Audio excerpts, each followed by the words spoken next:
Good evening, everybody. Thanks again for your patience. I just want to give you an update on where we're at. The technical difficulty has been solved, so the board meeting is, thank you, thank our technical staff. The board meeting is up and running at the usual location, so if you are texting people who are asking you what's going on, you can tell them to go to the usual site. It's on the school district website. There's a Board of Education tab. Under that, there's a meeting tab, and then if you click on the meetings, you get to the live stream. So that's up and running right now. We're going to wait a couple more seconds so that people who are trying to log in can log in. We're sending something around on Facebook right now to let people know that the link is now working, and we'll just give them all a chance to jump in, and then we'll start the meeting, and we'll have an announcement.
Good evening, everyone. We apologize for the delay, and so I won't take too long to greet you, except to say that I thank you for sticking with us, and I thank those of you who are here in person. Can you please stand for the Pledge of Allegiance? I pledge allegiance to the flag of the United States of America and to the republic for which it stands, one nation, under God, indivisible, with liberty and justice for all.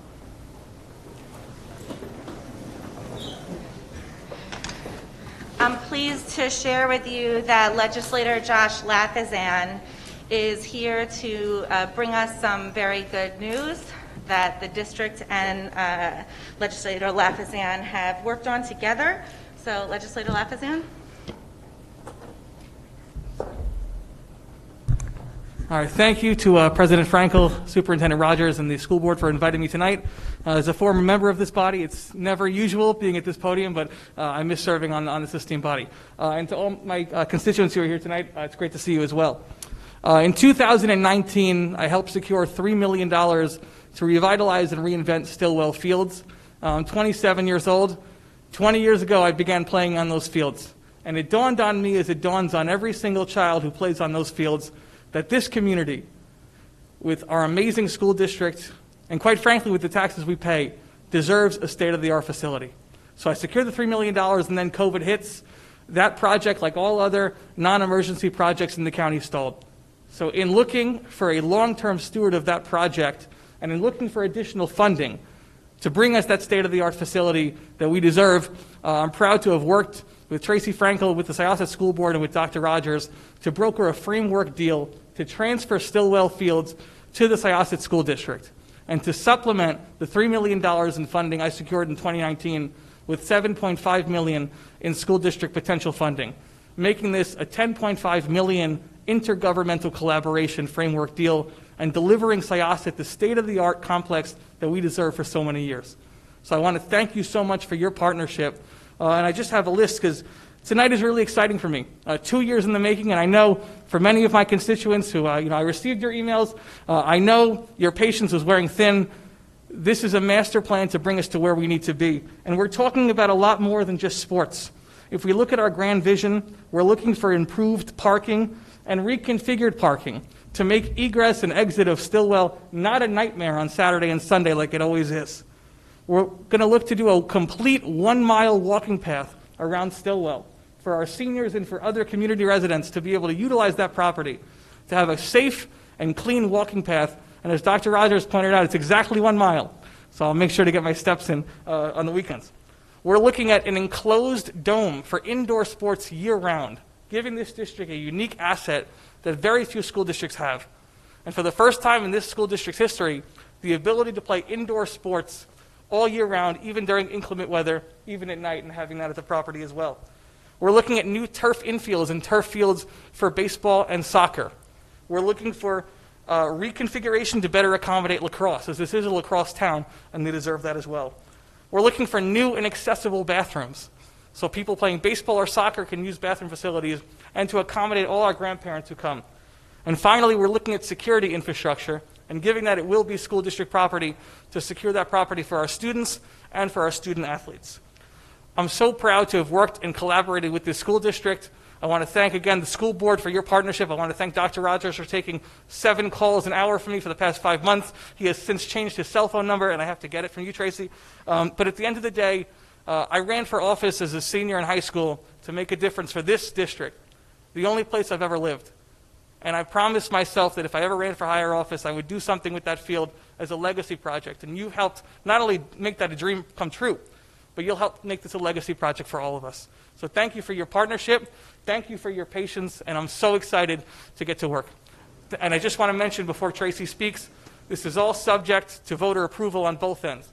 And I'll have Tracy acknowledge that. The $3 million that I secured is going to be packaged in an agreement that the legislature has to vote on. The $7.5 million will be voted on by school district residents at the school district budget vote, and the school district residents will vote whether to accept the property as well as whether to spend the $7.5. But again, thank you for your partnership, and I'm so, so excited to give back to the place that raised me. Thank you, Tracy. Thank you. Thank you. Thank you. Josh, thank you so much. On behalf of the Syosset Board of Education, I can't tell you how happy we are to have this opportunity to work together with the community to enhance the recreational asset that is Stillwell Field. Stillwell Park, it represents a place where many of our student athletes spend time training and competing, and community members come to cheer them on. We are fortunate to have this park in Syosset and excited by the opportunity to enhance the property for our students, but also for our community. This new chapter in the park's history would build on the commitment to community that Syosset is known for. The school district would like to thank the town of Oyster Bay for their years of stewardship of Stillwell Park, and that has benefited so many people in our community already. The school district and legislator Lafazan will be scheduling a series of meetings with the community organizations, including local civic groups, youth sports leagues, senior citizen communities, the Chamber of Commerce, and other civic associations to discuss this proposal and to also give us feedback on what the community is looking for.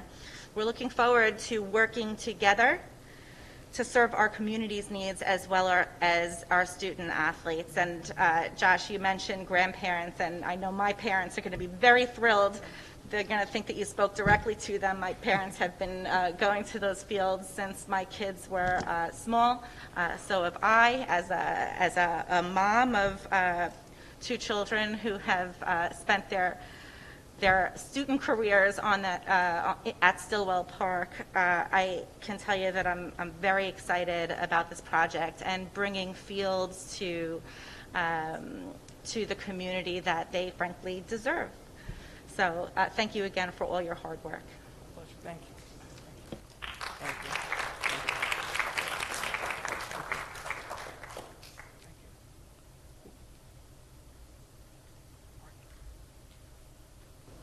Okay. We did it. Yep, we're good. Josh, can you come up for a photo? Yep. Thanks.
Okay, we begin today's meeting with the budget informational meeting for the 2021-2022 budget. Dr. Rufo and Dr. Rogers will make that presentation. This will be Dr. Rufo's show, but I'll just set it up by saying that exactly a year ago at this time, we were also having budget information meetings and trying very hard to plan for a year that we really had no idea what it would be like. That was a very complicated process. Obviously, we've gotten through the first almost 3/4 of that year successfully. There have been a lot of twists and turns along the way. And now we find ourselves planning for another unknown year, one that's not going to look like this year, we hope, come this fall, but that's going to look much more like what we were accustomed to prior to the pandemic. But there are still a number of unknowns. The good news is, last year we did not know how much damage the pandemic was going to do to the economy and therefore to the finances of the school district. In the time since, the state's finances have improved, and that's good news because our finances are dependent on the state's finances. So some of the unknowns have gone away, some of the unknowns remain, and so what we've tried to do is put together a budget for your consideration that is as agile as possible to deal with our hoped future, that we get back to something looking more like normal, but we also have to prepare for the possibility of another wave or of variants that become more powerful that we have to deal with. And so we have to be prepared for one of 2 different scenarios in the fall, and we've been basically building this budget to have enough flexibility to do either our hoped for scenario and our worst case scenario. So with that, Dr. Rufo. Okay, thank you. And good evening. And tonight is our second discussion on the 21-22 budget. Our February meeting, we talked about the capital section of the budget. And so tonight we're going to go through the program codes, which are the largest component of the district, a quick update on the tax cap from where we were last month, go through revenues briefly with the new information that we have, and then touch on benefits. As we mentioned last month, and as Dr. Rogers just stated, we're formulating this budget to ensure that it supports us on our path to the new normal for 21-22. And while we went over last month all of the continuing supports that we're including in the budget on the facility side, on the operational side. This evening, we're going to talk about the supports of the budget priorities on the programmatic side. So you see the existing programs and services for students, instructional technology, and the social and emotional well-being of students. Those are going to be the focus of our budget goals for this year. And then the final bullet is fiscal stability to optimize our response to the changing circumstances that we find ourselves in.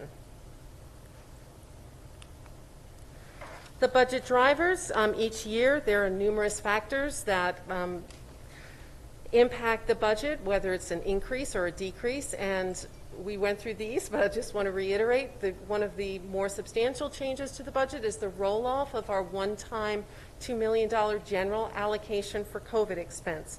We used that for one-time expenditures. A lot of it went for infrastructure changes. And however, we do have remaining and ongoing expenses that we could anticipate into next year, including staffing. So I would call that, we're doing in 21-22, a redistribution of some of that $2 million general allocation.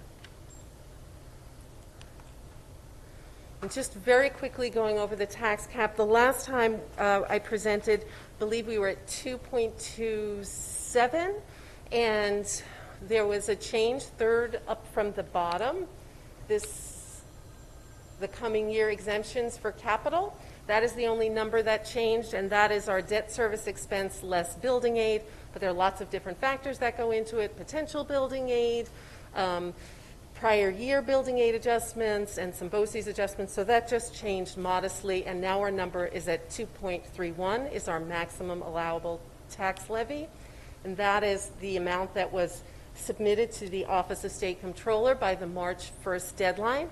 After the board adopts the budget, then, I will resubmit this with the new number for the proposed levy net of reserves, 208. That's a placeholder at this time.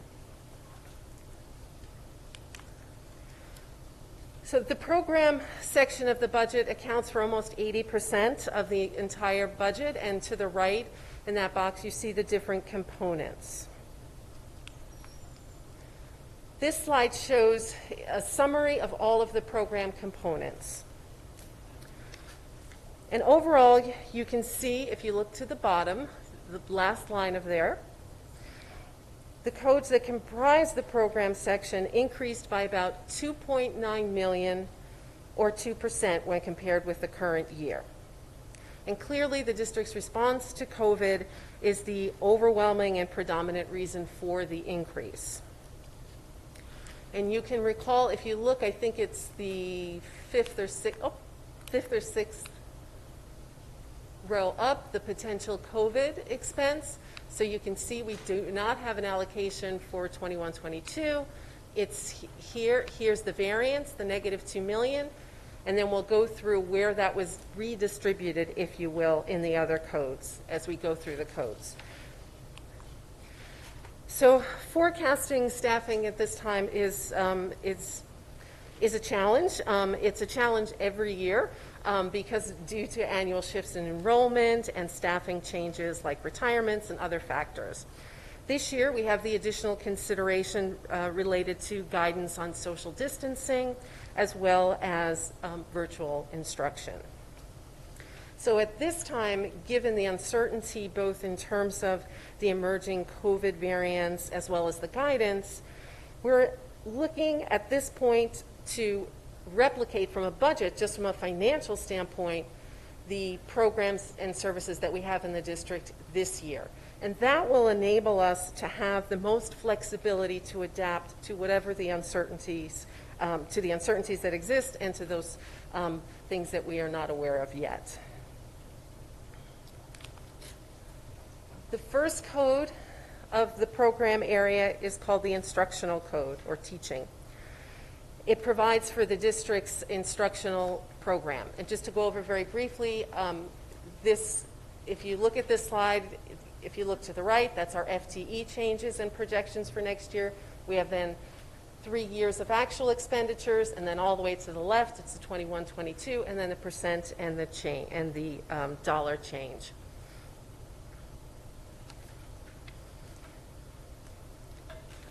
And at 80 million, instruction accounts for about 1/3 of the district's budget.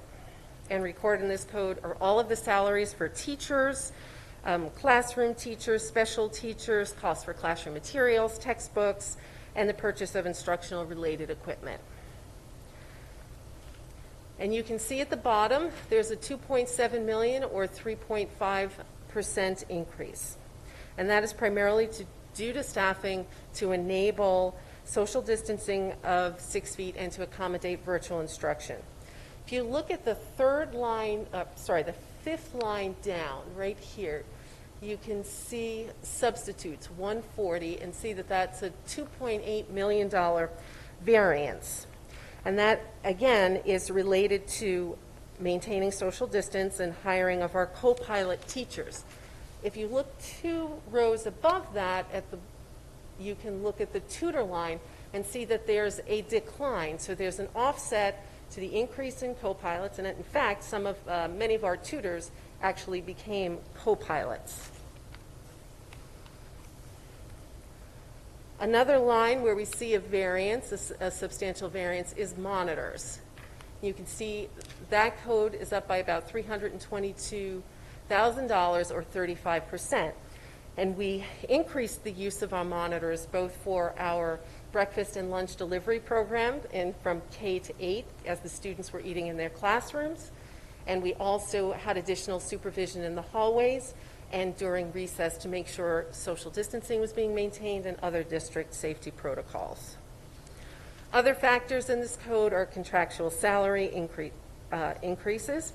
And right now we're showing in the bottom right-hand corner FTE is flat as staffing meetings and discussions continue. That could possibly change next month. Special education. This code provides for the district special education program. It includes costs for all of our special education classroom teachers, speech teachers, PT, OT, and tuition for students who are placed outside the district. Overall, you can see at the bottom, special education increased about $197,000 or 0.66%. You can also see, if you look at the variance code, changes, staffing changes. So if you look at the elementary code and then the tutor code, you can see that that reflects the change in staffing as a result of the implementation of the ICT model at the elementary schools. So while the number of elementary teachers increased, the number of tutors decreased. Further down on the table, you can see the contractual expenditures changed, again, to reflect the expenditure trends of the last couple of years, and we know that in 21-22 that's likely to change again based on student needs.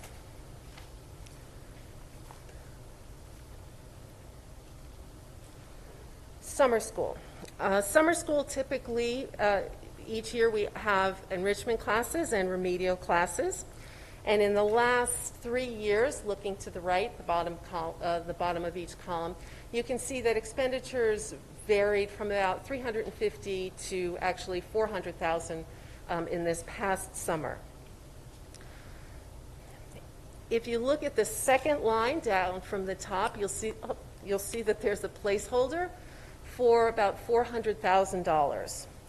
And that's really for a planned, robust summer school for the coming summer.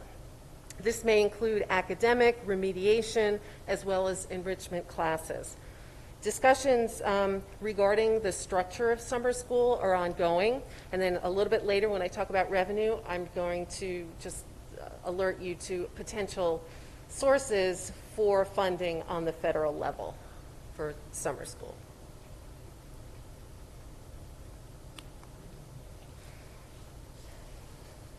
This code reflects the cost for computer hardware and software related to instruction. You can see that this code increased by about $361,000 or 11%. The majority of the increase, if you look about halfway down, is through BOCES, or actually 3/4 of the way, and includes a planned 5-year Chromebook replacement project, as well as increased spending on instructional software. And as you know, we've done several projects with BOCES over the last couple of years. And the BOCES does their purchasing off of their own contracts or state contracts, and then we also get the advantage of state aid on those projects in the subsequent school year, which helps our overall funding of the projects. Well, there's quite a few numbers on this slide. I apologize for that, but I would want to call your attention to the first box, which is guidance. And that code increased by about 211,000, or approximately 7%, due primarily to the increase of one counselor, which was implemented in the beginning of the current year to support social and emotional learning in our elementary schools. And it's anticipated that this need will be present in the subsequent year, so that's staying in there for now. Also on this page are attendance and library, and both of those codes have increases related to contractual salary adjustments or staffing changes. Health services.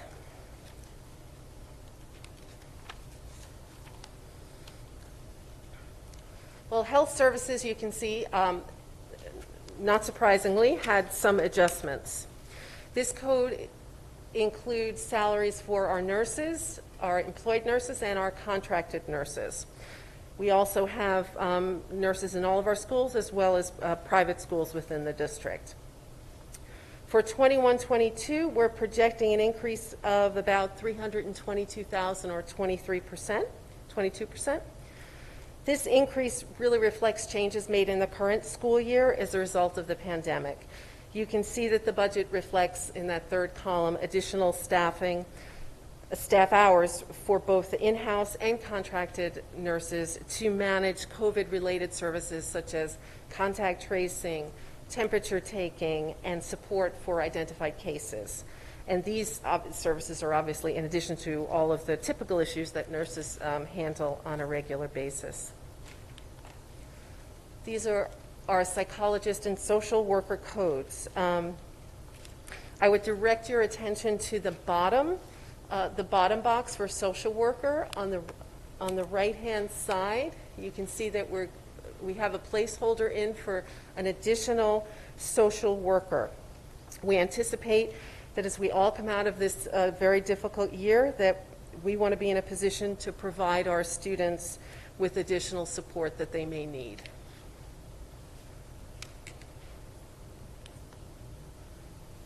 Our co-curricular code contains all expenses for the many district clubs that we offer, and the increase in this code reflects contractual salary adjustments. Our athletic code also shows an increase. It's approximately $60,000 due to the allocation to equipment, which includes a scoreboard for the high school gym.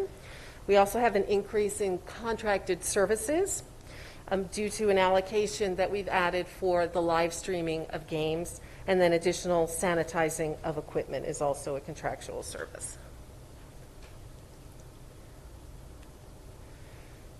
District transportation.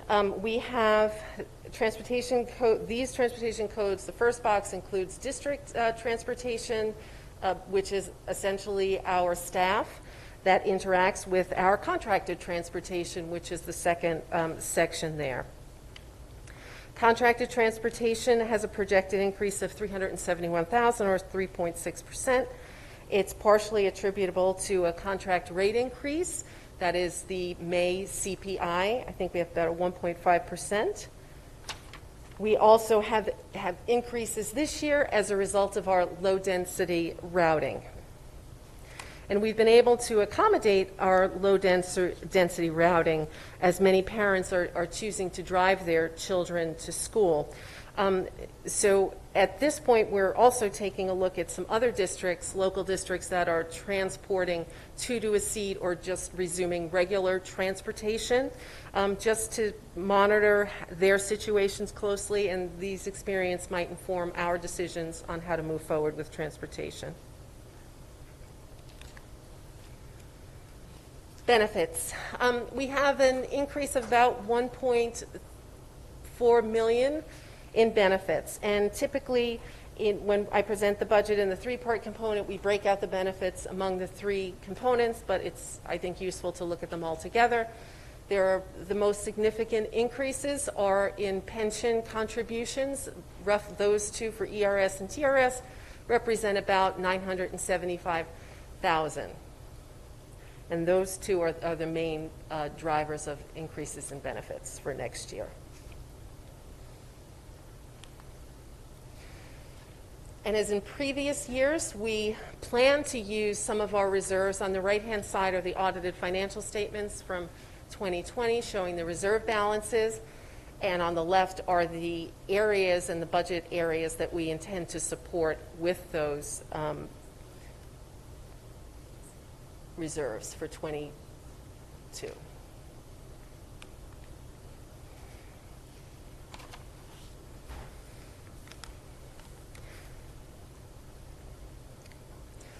We do not have final numbers regarding the federal stimulus, but we do have the occasion to be more optimistic about funding both on the federal and on the state level.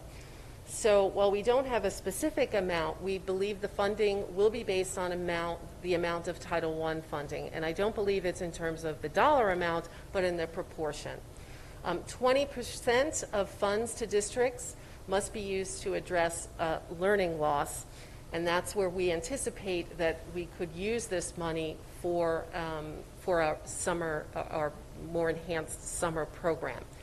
Remaining funds, the 80% of the allocation, can be used to address any of those uses that are listed.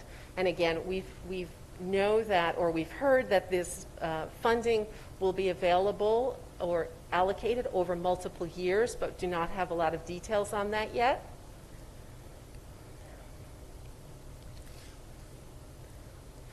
We also do know that this fund cannot be used to offset. The state can't reduce any funds to us as a result of this. On the state, the first box there was what I presented last month, which was the executive budget. And right now, the state revenue outlook continues to improve, so that's good news. And the Senate and Assembly just recently put forth their budget priorities, and they rejected proposals in the executive budget regarding the consolidation of expense-based aids. We talked a little bit about that, and you can see the consolidation in this number here. Took all of these kind of aids and consolidated them into one, which makes it very difficult for districts to track expenses and see how the aid is moving. So that's good news. And then they've also stated that they want to increase the school aid amounts over the executive proposal. So that would be good news for us as well. And we'll have more on both of those proposals in April, as well as an update after all of the staffing meetings are done on program budget and any updates to the admin and capital codes that we've presented. And April is our budget adoption. So that concludes the presentation of the budget for tonight. Thank you, Dr. Rufo. Are there any board members with questions specifically about the budget presentation? Mr. DiFilippo? Yes, Dr. Rufo. So on any of the budget items, let's say there's one item here for services, and the district budget's, say, 7.5 million, right? But they don't end up using 7.5 million. You use 2.5 million. So does the district have the discretion on its own to repurpose that 5 million? Or does it need board approval? Or you explain the process with that, please? Certainly. Thank you. If there is a known need or surplus in a given year, and it's needed, and there is a need in another code that doesn't have enough, then the board, those are put on as requests for transfers of appropriation and presented to the board each month. And those are fairly routine, because it's hard to budget exactly. These are estimates at a point in time. So if it's during the year and we need to move money, those go to the board to approval if they move out of function codes. In a year-to-year basis, at the end of the year, if we have a surplus, bottom line, and we know that by law we can retain 4%, and anything else has to go into a reserve, and the board authorizes a maximum amount of reserves. So I would say, to answer your question, that the board, all of these movements of money and money into reserves and spending from reserves requires board approval. Thank you. Any other questions from the board? Tom Rotolo? Thank you, Trish, for putting the budget together. So the difference between 2021 and the 2022 budget, I see it went up by like almost $5 million, correct? Mm-hmm. Now, does that number not include, or does that include the $2 million that we originally allocated for the COVID? That $5 million that you were citing does not. If you take the COVID out, it becomes more in the $3 million range. So that number is in here? Say that again, I'm sorry. No, so I guess what I'm trying to understand is, so last year we put the $2 million in Mm-hmm. for all of the COVID like infrastructure that we needed. Mm-hmm. In addition, we hired tutors, Mm-hmm. pilot teachers. Yes. So what I'm saying is that cost was already in our budget for this year. Correct. Right. Yes. So now we're saying that in addition to that, we're going to continue to hire additional staff. We're not at the point where we had settled on, okay, we've hired everybody, it's working. We're hiring actually additional teachers. The budget at this point in time, I would say, maintains the staff that we have now. Okay. So, Mr. Rotolo, a couple of things. To take one step even further back from the $2 million that we put into the budget last year to accommodate COVID expenses, you'll recall that we did $4 million worth of cuts in that budget from the previous year. So our worry was that the state's finances were going to collapse, that we would see a loss in state aid. We were concerned about not going up to the full amount of the tax cap authority here, which was, I believe, 3.23%, and I think we taxed it 1.73. So we left a lot of money on the table in the tax cap as well. So we cut $4 million out of the expense budget. Then we had a $2 million number in there for the one-time expenses that we would experience. So where we are now is building back, not all the way back, because some of the $5 million that you're referencing is the year-to-year inflationary cost of the budget. And what Dr. Rufo has done is, because we're not going to buy the shields twice, obviously, that $2 million has been reallocated across a lot of lines in the budget, much of them staffing lines. So there are a lot of places where you'll see a staffing line increase, but next to it you won't see a change in FTEs, the number of employees, and that is because we hired those employees this year, and now we're recognizing that in the actual program code that supports their salaries next year. Whereas last year it was sort of lumped all in this one code because we didn't know where we would spend it. Now we know where we're spending it, and it's broken out across all these codes. So then we're almost like, if we looked at 19 versus 21, right, the increase would be much smaller, correct? Dr. Rufo, I wouldn't be able to do that one off the top of my head, but we cut $4 million from the planned increase. So what that would be relative to the 1920 budget, I don't know, but there would have been an inflationary increase in the 2021. That $4 million was cut out. and the $2 million set aside. Right, so we're just basically getting back to where we were in 2019 plus our regular expenses. My other question had to do, explain that bus density. Oh. What was that? Okay. So when we, in planning for this year, we implemented what we call low-density routing, which essentially is 1 to a seat except for siblings. And we've been able to maintain that because there's a large number of parents who are choosing to drive their students to school. And we were concerned, after we surveyed people, that there were going to be more people riding the bus. They had indicated that they would ride the bus, but as it turns out, they made a different choice. So if by looking at actual ridership, we've been able to maintain the what we call low-density routing, kind of moved away from the term 1 per seat because it depends on siblings, and it doesn't necessarily work out that way. So one of the challenges we have looking forward, if parents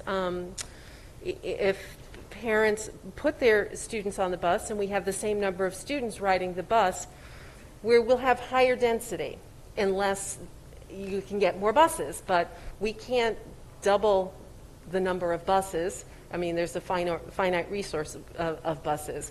Huntington Coach, financially, it doesn't make sense to go out and buy buses, double the amount of buses for presumably 1 year.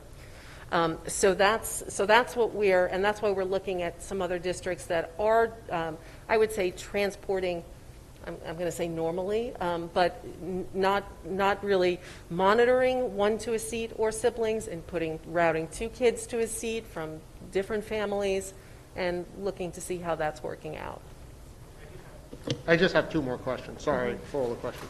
So this is just the technicality mechanics. That federal aid that comes, does that come directly to us, or does that go to the state and then it filters down to us?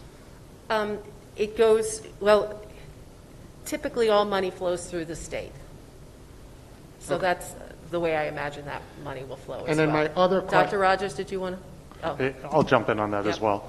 So in the 2021 budget, the one that we're living through right now and that we planned for last April, the state put on its school aid allocation to school districts what they called a pandemic adjustment, and then there was also an allocation from the federal government, and those 2 numbers were identical for every school district. In other words, the state took money away, and then the feds backfilled that money. So from our perspective, the federal money was a wash. It supported what would have otherwise been a cut from the state, so we were certainly grateful for that. But it didn't come to us directly, and it just essentially offset state money. What we're not exactly sure about, and I was corresponding with people in Albany today, is how this new round of federal funding is going to go to school districts. And there is a requirement in this federal legislation that the money must supplement and not supplant state funding. In other words, the state shouldn't be using it to backfill its own resources. What the mechanism for that is going to be is still unclear to me, and I was going, as I said, back and forth with people in Albany today, and that's not readily apparent yet, nor is the exact amount that will be allocated to Syosset readily apparent yet. The one thing that is in the legislation is that about a quarter of the funds will have to be used for what they're calling remedial education. So we are looking at that as a funding source that we would likely earmark for the robust summer school that Dr. Rufo spoke about earlier. If there are some students that we want to help catch up a little bit over the summer, we would pledge that money to underwrite that expenditure. Okay, and this is my last question. Is based on this money coming in back from the state, and would we then, do you anticipate then that we could start replenishing our reserves this year or next year? Like, kind of when do we start replenishing? Well, we were able to replenish some of our reserves last year, as you know, because we had a quarter of less activity than we typically have. when, I guess, in several weeks after the staffing discussions are complete, we'll have a better idea of where we are bottom line, and then make a decision on as that revenue comes in, because we each year use some of our reserves to support the budget, the subsequent year budget, getting back to the previous question. So depending on how far away we are, will help inform how much we will be able to use from that to support allocations in the budget, or pull back on reserves that we might otherwise need to put forth for next year's budget. Thank you. So we I'm don't sorry. have a complete revenue picture at this point. Okay, thank you so much. Thanks for all your efforts. Thank you. Any other questions from the board? Ms. Chang? Okay. Thank you, Dr. Rufo, for the presentation. So from the presentation, it looks like all our programs will remain the same for next year. There's no program cuts. And if by August, the situations improve for COVID and we decide to bring back the programs, for example, the middle schools from 8 periods back to 9 periods, does the budget allow for that, change, take that into consideration if we do that in August? Thank you. We built the 2021 budget on the 1920 budget, which was a pre-COVID budget, and then we added an allocation to that for COVID, and we did make some cuts, as Dr. Rogers mentioned, in the operations areas, and some of those have come back, those positions, because they were needed. So I would say that this budget contains the maximum flexibility, so a short answer to the question would be yes. Or maybe that was not such a short answer. Okay. Any other questions from the board? All right. Thank you, Dr. Rufo. Thank you. All right. Approval of the minutes for meeting February 8th, 2021. May I have a motion, please? Ms. Falco, seconded by Ms. Chang. Are there any questions? All in favor? Opposed? Any abstentions? Approval of minutes of the meeting February 23rd, 2021. May I have a motion, please?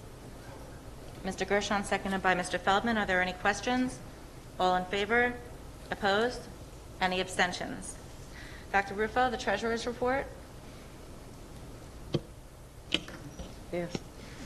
As indicated in the treasurer's report that's prepared by the district treasurer, the cash on hand for the month end January 31st was $127,628,294.83. It shows the bank balances for all cash accounts were reconciled to the book balances and collateralized in accordance with the district's banking agreements and investment policies. Thank you, Dr. Rufo. Are there any questions from the board on the treasurer's report? May I have a motion to accept the treasurer's report? Ms. Chang, seconded by Mr. Rotolo. Are there any questions? All in favor? Opposed? Any abstentions? Dr. Rogers, please give us your superintendent's report. Thank you. I'll apologize in advance for what will be a lengthy superintendent's report this evening, but we're going to start with a report from the Syosset High School student government representative, Krish Pamnani. So if we can bring him up, please. Good evening, Dr. Rogers, administration, and the Syosset community. The past weekend, the DECA team had over 54 ICDC qualifiers, and members collected 120 top 10 medals. The high school celebrated Women's History Month with a slideshow outside the Innovation Lab. Matters of the World had their first guest speaker this month through the story of an immigrant from Israel and the challenges she faced. Relief Group held a food and clothing drive for those in need. Now on to student government updates. The Senate officers have been working diligently in the past weeks to revise our group approval process, with more tasks for students to complete in order for their group to pass. And this is in order to help ensure that more qualitative groups come into fruition over others. Our senior officers have been working with students, administration, and the PTA in order to discuss special ways to celebrate our graduating seniors. Our juniors have been working on the 8th annual St. Baldrick's fundraiser. They've adapted from an in-person fundraiser to a virtual basketball tournament and head shaving.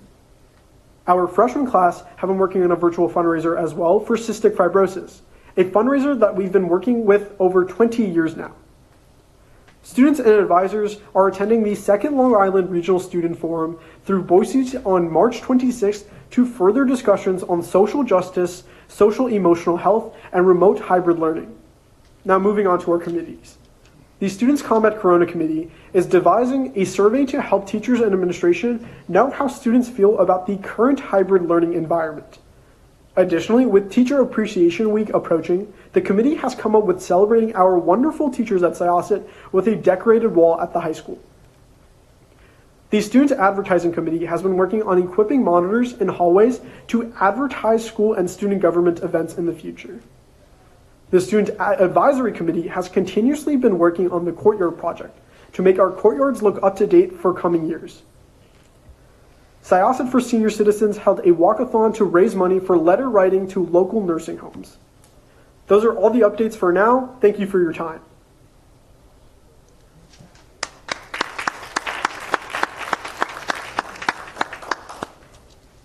And now I'll ask Dr. Genova to do the presentation on the math curriculum. Obviously, one thing that the board has impressed upon us is that even though this has been a difficult year, it's a year that we want to continue making progress. And we're proud of our mathematics program here. There have been a couple of wonderful recognitions that the program has gotten, and it's made some remarkable transitions to the hybrid and virtual environment. So, Dr. Genova? Good evening, Dr. Rogers and members of the Board of Education. Thank you for the opportunity to share an overview of the amazing work in mathematics that's taking place across our district. Throughout this presentation, you'll hear from me as well as some selected guests by video. Like the math problem solvers we're seeking to create, please attend to how our math team has adapted with agility to support all students.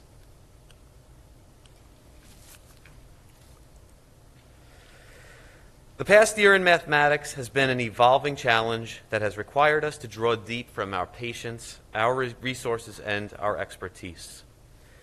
Seeing our teachers and students responding reminds me of precisely the kind of agility established in our vision statement not long ago. We may be masked, distanced, and behind plexiglass, but our aim and our trajectory continues upward. We see elementary students learning mathematics by creating purposeful questions, like how can we measure which animals to include in a zoo? The authentic learning of statistics and data analysis that this creates can't be replicated by exercises from a textbook. You'll soon see how that student on the left used math as the solution to her problem. We're still making collaboration happen among students because we know math is best learned when more minds are working. Students in the center image are at HBT, overcoming barriers to collaborate while a new Promethean board sets the purpose of their work. We also see student math work that's getting more innovative, like the artwork on the right from a high school pre-calculus course. Technology in this case was used to create an original image from learned graphs of polar coordinates. The result is visually and mathematically stunning. This kind of agile learning spans our K-12 continuum. In some cases, these projects were well established, but in every case, they've been adapted to promote agile problem solving in students at all levels. Student collaboration gets adapted differently in Syosset math classrooms, but it is a constant. Ms. Seelinger and Ms. Evasas at Willits Elementary have branded their own response to how to solve problems together. Math is the solution. Please note how our math students embrace the problem-solving process together.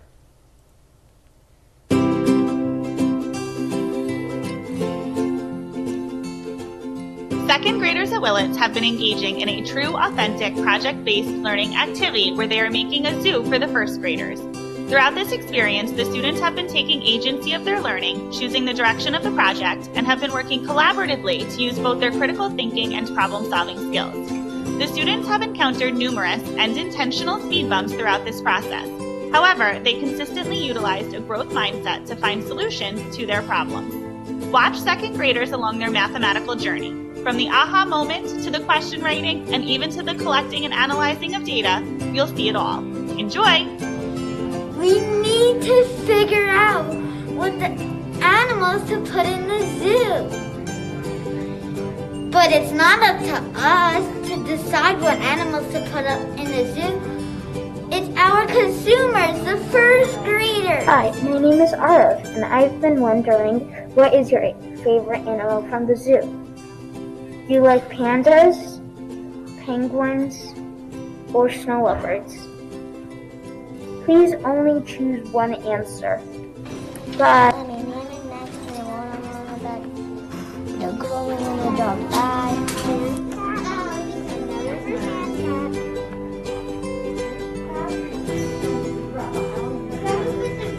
That is weird. Another from the African leopard. Aw, so much tighter. I'm surveying the first graders so I can find out what animal they want to learn about in the zoo. And I found out by my tally chart that they like polar bears the most. So now I have to learn about research polar bears. Fifth graders at Willits were given an inquiry-based design challenge of building a tiny home. Students were able to access a Google site which detailed the challenge. Strategically omitted were the steps necessary to complete the task. Students had to problem solve, ask questions, and research to find the information needed to guide them through this student-driven engineering process. As you can see, this proved to be a challenge where students had to be comfortable with the uncomfortable and push themselves to realize that mathematics is the solution. Now let's hear from fifth grader Gina Lee as she describes how this challenge went for her. At first, I thought we were just making paper houses, but I quickly realized it was so much more than that. I had to research the geographical location of my house. This is in Alaska.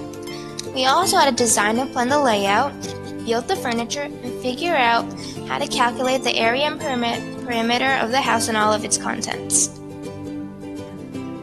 Not only did I learn a lot about using math to solve real-world problems, I learned a lot about myself as a student.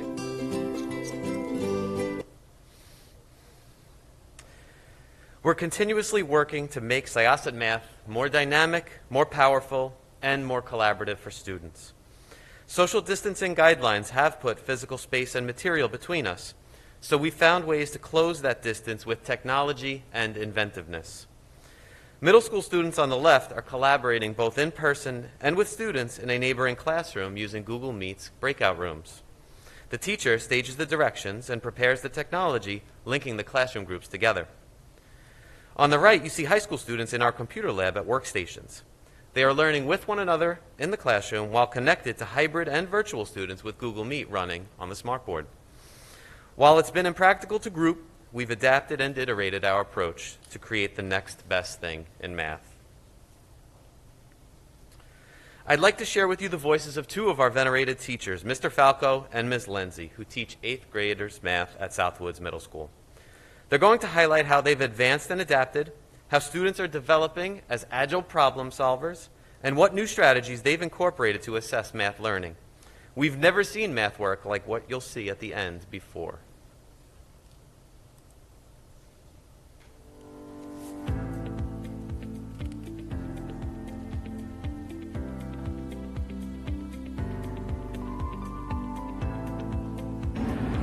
We've been talking to the kids and pushing the kids to have more of a growth mindset so that they're not working for the grade, they're working for the process. They're working, on the journey to learn what they can as best they can at a proper rate for themselves, and not to put too much pressure on themselves as far as their grade is concerned, or to get to a certain point by a certain time. We also were lucky because we started thinking about these things before the pandemic, as far as the growth mindset, trying to figure out a way where the kids could be more independent and kind of work at their own pace individually, and how could we do that? And we created the choice board, the idea of the choice board, where kids can go and do practice problems at their, sort of on their time schedule, what was convenient for them and the amount that they want to do.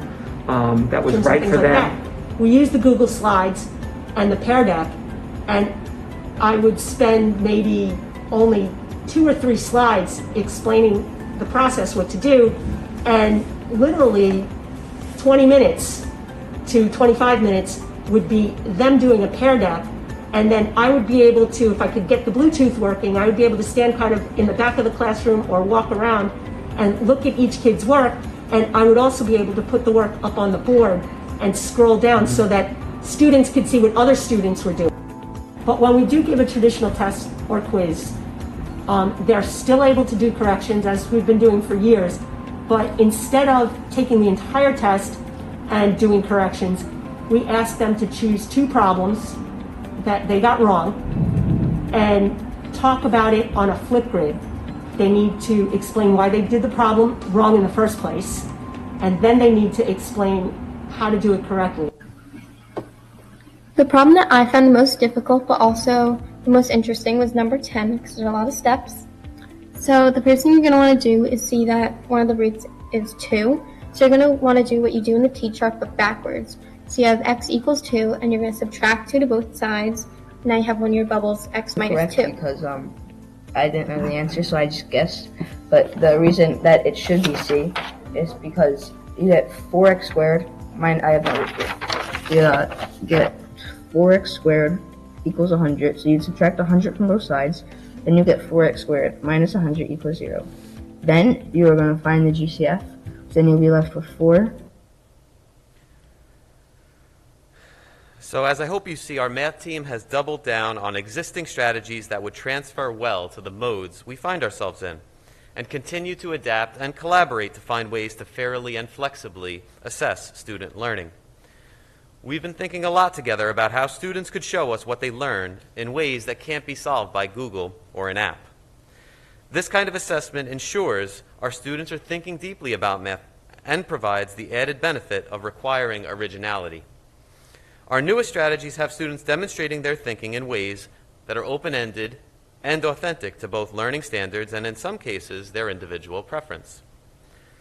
On the left, you see one of the assessment items that our teachers developed this past summer, requiring students to review an incorrectly solved geometry problem, to identify and explain the misconception, then correct the error.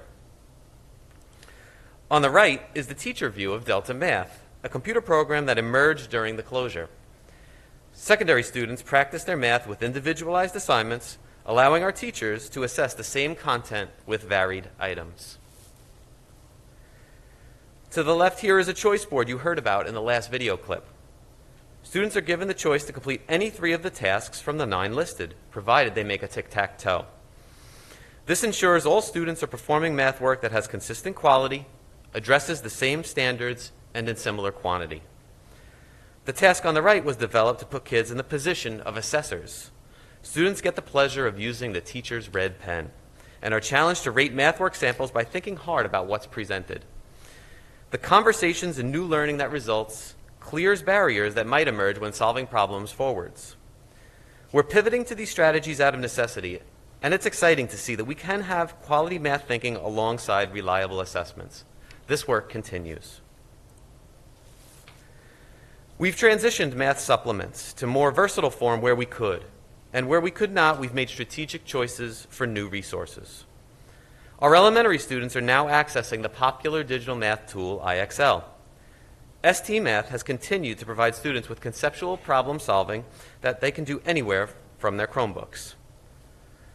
Middle school teachers and students now enjoy consistently high-quality presentation technology in their classrooms.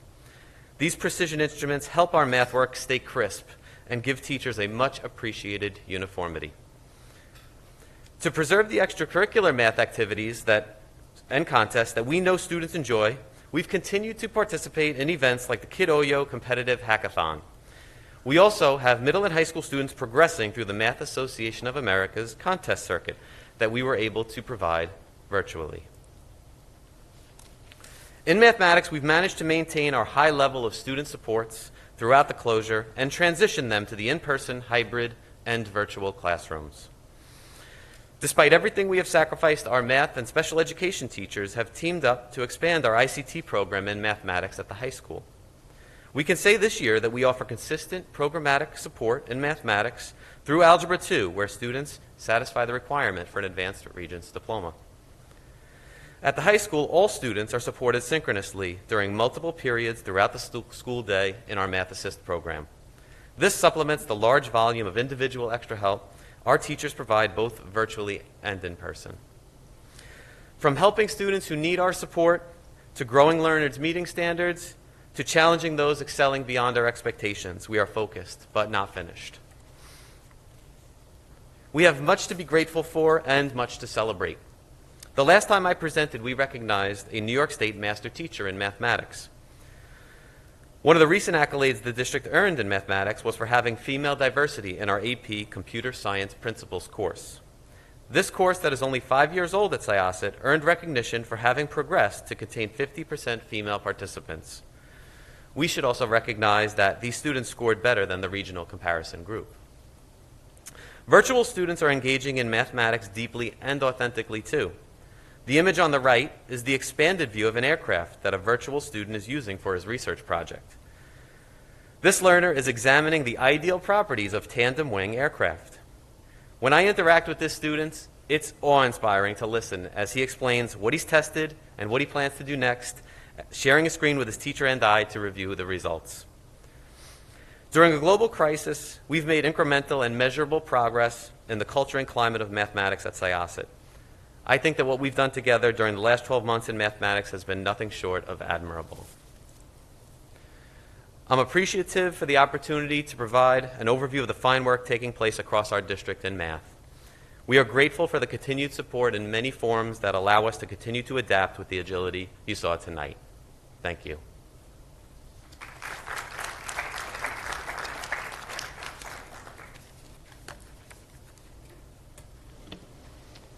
Okay. Thank you, Dr. Genova. For Quan, if you could put my presentation up, please.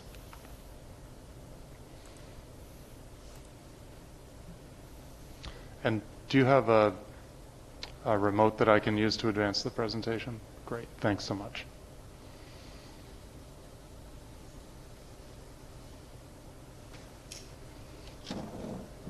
Thanks. Can you just put it in presentation mode?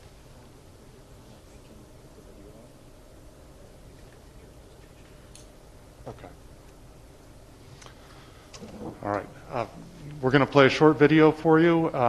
We recognize that tomorrow would be the anniversary of school closure. The 16th was the day that we stopped opening school.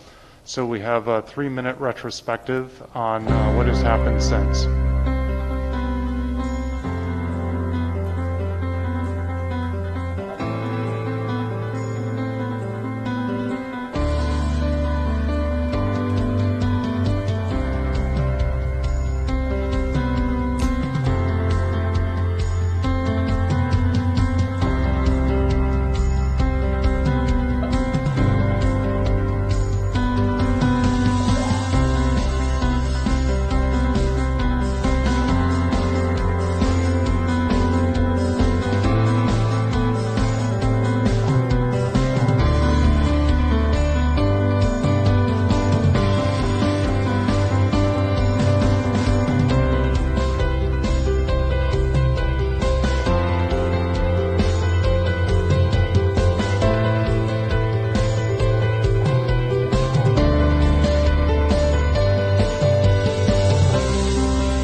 Thank you to Ms. Williams for all the effort she put into putting that together, and it really has been a remarkable last 12 months, full of twists and turns I don't think that we could have ever imagined, and find ourselves here 12 months later, still together as a community, still solving problems, and still trying to find a way forward.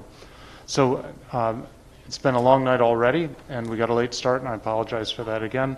I do have a lot to share with the board, so I'm just going to try and breeze through as much of this as quickly as possible. We talked a little bit about Stillwell earlier. Where's the receiver for this? Where should I point it? You should just point it. You should be able to.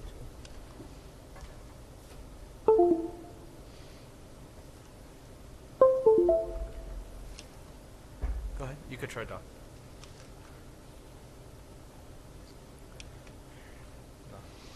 Why don't you just advance the slides for me? Thanks. As we mentioned earlier, the property would be transferred for $1. We would do the improvements through the school district. They would be used for, obviously, the schools, but in improving it, it would be available to the community. And some questions about how it would be used are answered here. And as Legislator Lafazan said, it would be a combination of money already pledged from the county and an investment from the school district. This is obviously not drawn by an architect. This is just sort of a sketch of what it might look like. But the idea would be to have a covered area that had a turf field on the inside so that it could be used year-round, some improved parking, a playground for younger children, and a 1-mile walking path around the perimeter. During the day, a lot of seniors like to use the high school track, and when we were all closed, that was no problem. But now that the track is being used during the day by students, there's really no place for seniors to walk anymore, and this would be something they could take advantage of. Next. So as Legislator Lafazan also said, there's a two-step process from here. This is the framework for an agreement, but it still needs to be approved by the county, and it still needs to be approved by the voters of the school district in order for it to move forward. We were recommending and would be suggesting that we use some of the monies that were pledged to us as mitigation payments from some developers in the community. This way, the money that they were pledging to try and mitigate the impact of new development would go in a way that benefits the whole community and is permanent rather than just paying for an ongoing expense of the school district. Other items in my report, keep going. I'll talk through all the items that are in this report next. So I want to talk about new quarantine rules, and my understanding is there is some confusion around these. As more and more people become vaccinated and the rules are different for vaccinated individuals, there are some questions. Persons who are fully vaccinated are those who are more than 2 weeks after their last dose in a series. So that would be the second dose of either Pfizer or Moderna, or the first and only dose of Johnson & Johnson vaccine. There have been questions about whether family members of vaccinated individuals are considered also not to have to quarantine. That's not the case. It only applies to the vaccinated individual themselves, and it only lasts for 90 days. Only because it's unknown whether the vaccine is still potent after 90 days, because it's been so soon after the trials have been completed. I don't think that there's a lot of data on what happens more than 90 days after the vaccination. But at least this means that people who are exposed don't have to quarantine, and that's good news. Same with travel. The rules that are in place right now are similar to the close contact rules. Fully vaccinated persons do not have to quarantine after traveling to a non-contiguous state. The governor made an announcement that on April 1st those rules would change, but he has not changed the executive orders that are in place right now. An executive order in a time of declared emergency has the force of law. So right now, the law is Executive Order 205.2 and 205.3. If they rescind those executive orders or they issue a guidance memo that allows us to change that, we'll obviously follow that new guidance memo. But right now, what we have is a statement at a press conference, and we need the official documentation to back that up. The State Board of Regents met today and made two announcements. Their announcement on grade 3 through 8 assessments, they had asked the federal government to waive doing any assessment this spring. The federal government said no. in contrast to what they did last year. And so the board has again asked for a waiver from the U.S. Department of Education. They would prefer not to give the grades 3 through 8 ELA and math tests if possible. But if it's not approved, they will only do 1 day of assessment. So that would be in the neighborhood of a little more than an hour. And the lab component of the 4th and 8th grade science exams would not be required, the hands-on portion. For high school Regents exams, they have again asked for a waiver from the Federal Department of Education. If it is approved, then they would give no Regents exams. If it's not approved, they will give the minimum number of exams, and that would be 4 exams rather than the usual 10. No matter what happens, there won't be exams in August. And there were some questions about whether the exemptions that were granted last year because there were no Regents exams would remain in place, and indeed they will. So some celebrations. It's been a long first half of the year getting to the place where we could have sports again, but I'm thrilled to announce that our gymnastics team were Nassau County champions, our swimming team was the Nassau County champion, our fencing team came in 2nd place, and both boys and girls basketball were conference champions, and our wrestling team produced 7 all-county wrestlers and 8 all-conference wrestlers. And within all of those teams, we have a number of individual recognitions. Too many to go through now, but what I'm going to do is in the Friday update to the community, I'll be proud to recognize all of those individual successes. So, status of in-person learning. Obviously, this is a topic that everyone is interested in, and I'm going to walk the board through my thinking in terms of evaluating this challenge that's in front of us. In many ways, this reminds me of the work that we were doing last summer as we were trying to anticipate what the fall would look like and how to restore as much education as possible while remaining also as safe as possible. And what we said we would do last summer was we would make our schools the hardest place around for the virus to be transmitted. It may be easier to transmit the virus in other places, but we were going to make the schools the hardest environment possible. And I do believe we succeeded in that goal. So if you could give me one more click. This is the Nassau County positivity rate. This is of all the tests that are administered, this is what percentage of those tests are positive.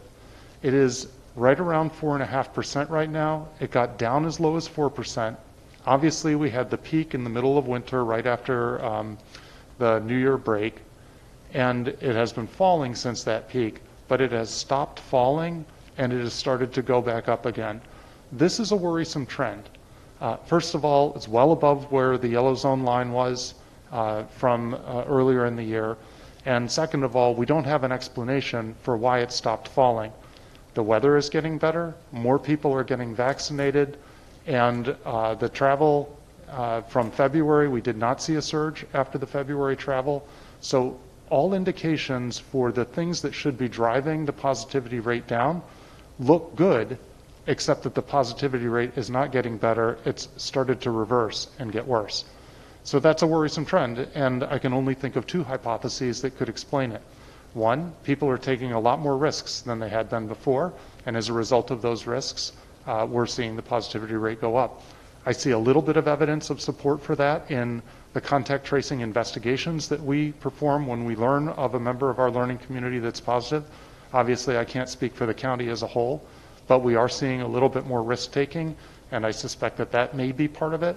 And the other potential hypothesis that would explain this set of data is that the variants are much easier to transmit, and therefore the measures that we put in place to make it difficult for the virus to be transmitted are being overcome by the variants. So time will tell, and obviously we need our medical professionals to dig into those hypotheses and to guide us, but this is a worrisome trend reversal. One click will bring up one more chart. This is the 14-day trend line for the positivity rate for Syosset schools. And what you can see is that it is trending upward. It's obviously this is volatile data and it goes back and forth, but it is trending upward, and that's also worrisome because I've been proud of the fact that our school community has had a positivity rate that's well below that of the county. But we've now caught up to the county, And we're also on an upward trajectory. And I don't have a good explanation for that other than my earlier hypotheses. The other metric that the state uses is the number of daily cases per 100,000 people. And it measures, these things fluctuate from day to day. So you average them over 10 days to see what the trend line is. And again, you see something that looks parallel to the positivity rate from the previous slide. The darker red line is the county, and the more orangey line is the Syosset-Woodbury community. And you can see that the number of daily cases dropped precipitously after the turn of the year, but bottomed out and then came back up again, and now seems to be stubbornly stuck in the mid-40s. And the yellow zone rate was 10 cases per 100,000, so we're at 4.5 times that for the county. And here in Syosset, we seem to be bouncing right around the 30 line, so we're about 3 times the yellow zone limit. And I included the data from last summer and September and October here because even 2 months into school, we were still well below the 10 cases per day. So we're in a very different place in terms of the environment now than we were even in October as we entered 2 months into the school year. I'm sorry, can you go back one more click? I just want to also point to, in terms of the variants, that last set of bullets on the left. There's a variant that originated in New York City and obviously is circulating in New York City, and there are other variants, South African, UK. The UK also seems to have taken hold here as well. And these are from 2 different news articles, one on February 24th, one from a couple of days ago. February 24th, the variants accounted for about 27% of New York City viral sequences. By the time 3 more weeks had gone by, they were up to 51% of all viral sequences. So again, we have these 3 data points triangulating with one another. We have the inability of the positivity rate and the number of daily cases to drop from where they are right now, and we have an obvious rise in the number of variants that are out there. None of this is conclusive, but again, it's worrisome. Next slide, please. So this is the guidance document that all school districts were given from the New York State Education Department. It shows us how to calculate 6 foot of social distance between students. And if you have tables, it shows you how to calculate, this would be example 2, front and back. If you have round tables, examples 3 and 4, it shows you how to measure between students. And most of our classrooms look like example 1 in the upper left-hand corner. If you could give me a click, and then give me another click. There you go. So this is what our typical classroom might look like with 15 desks in it, 5 across, 3 down, 6 feet of social distance between students, plexiglass guards on the desk. One more click. So if there's a student who has COVID, and this is how we do contact tracing, 1 click, please. And that student is, let's say, dead center in the room, the red desk. We will contact trace and we will quarantine any student who is within 6 feet of the infected student for more than 10 minutes, period. Yep, you can hit the click. So in this classroom, assuming that everyone is sitting in their desks and behind the plexiglass when they have their mask off and they're eating or taking a mask break or whatever, none of the desks around the infected student would be considered close contacts. None of those individuals would have to quarantine. And this is what we've been doing since the beginning of the school year. Next slide, please. So, bless you. We all remember the Pythagorean theorem, and that lets us calculate what the diagonal distance is. So if we had desks on 4-foot spacing, the diagonal distance would be 5.6 feet between the seats.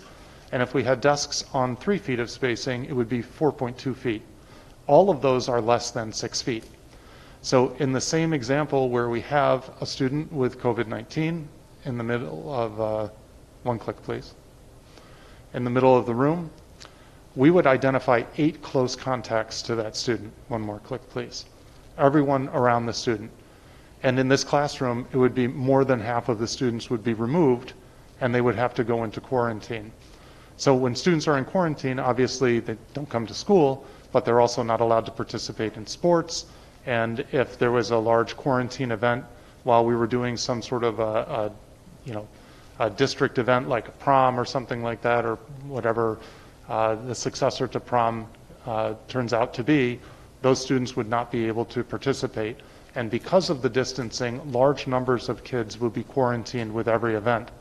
And what will also happen is, even if you're one of the students that's quarantined and you had nothing to do with the student who was sick other than the fact that you found yourself sitting next to him or her in class, if the student on your opposite side also had COVID and you had just come back, you'd go right back into quarantine. And so when you look at this room, there's 9 people in quarantine, 6 people who are not. It's more than half of the class is out every time there's an event. Next slide, please. We have looked a lot at Syosset High School to see how much room there would be to bring people back. Is it possible to bring just some people back? Obviously, seniors come immediately to mind. We looked at every classroom through every period of the day to see if there are classrooms that might have enough room, how many classrooms would need overflow. And essentially, over 80% of classrooms, even if students were in, they wouldn't be in the classroom itself. They'd be sitting in an overflow room. The problem is we don't have overflow rooms that aren't already being used. Basically, all of the space is already used all of the time. Next slide. And some other considerations, Dr. Rufo talked about low-density busing, but she also mentioned that there isn't another fleet of buses sitting idle somewhere waiting to be hired by us. So if we brought back more students, the low-density ridership would go away. And as I watch the parade of cars in the morning here at the middle school and high school, you would estimate doubling the amount of cars that are trying to get through. And there are other challenges, logistical challenges, that would have to be considered as well. Next slide. Certainly, we're watching the experience of other districts. I'm curious to see what will happen with their experience and whether they find that they have a lot more students quarantined or a lot more students experiencing in-school transmission of COVID. And New York City has certainly made a lot of news for its headline that they're returning students to class, but that really, in the end, is only going to apply to about 20% of the New York City school population. The Harrison School District in Westchester, led by a friend of mine, is bringing their students back, but they're doing it by doing surveillance testing, COVID testing of students, much like what we're doing with high-risk athletes. In Oyster Bay, they have had to put lunch in their gym, and they're doing other things in order to do PE, and they have an open campus because one of the biggest challenges is even if you contemplate having desks on 4-foot center or 3-foot center, you still have to have a place where your mask can be off to eat, and then you must have 6 feet. So the only large space that presents itself as a possibility is the gym. Syosset High School is unlike a lot of the other large school districts that are working through this. So here are 3 school districts: Farmingdale, Hauppauge, Half Hollow Hills. The Farmingdale High School, 423,000 square feet, 1,800 students, about 226 square feet per student. Hauppauge, 326 square feet per student. Half Hollow Hills, 171 square feet per student. Why do they have so much more square footage? Because they've all seen dramatic enrollment drops, and obviously their high school is their high school. So they have all this extra room in their high schools. They're able to accommodate a lot more social distancing with their populations. Syosset, on the other hand, has been an attractive place to bring families and students. We've seen an increase of about 4.5% in our enrollment, and the square footage per student at our high school is about 142 square feet. So we're not in a similar posture as these districts that have a lot more physical infrastructure to deal with. Next slide. We explored tents, and we did buy tents, rented tents, but the state education department actually has some unbelievably strict regulations around tents. They cannot be over 200 square feet. They can only have sides if there are lighted exit signs and smoke detectors and fire alarms and lights. If it's over 200 square feet, it has to go through the state ed planning office approval process, which can be months in length. Trailers, which were commonly used by school districts, are almost never used now because they're almost as expensive to construct as a regular building itself, because the regulations for how safe they have to be have changed so much. We looked at the Woodbury School, too small to do anything for us. We looked at some leased property, couldn't make it work. It has to meet SED regulations as a school building, and most of the property for lease is office space. So I know that's not an encouraging presentation, but I am actually optimistic about the fall. So we are seeing some conversations about 3 feet versus 6 feet, but no one has put anything out yet. I've been reading 2 studies, one out of Wisconsin, one out of Massachusetts. The challenge in the Wisconsin study is they state only 7 cases were tied to in-school spread, about a little under 4%. In Syosset, we have not had 1 case of in-school spread yet. So if we were to say, well, okay, what would 4% look like in Syosset? That would be about 14 cases that would have occurred in the classroom.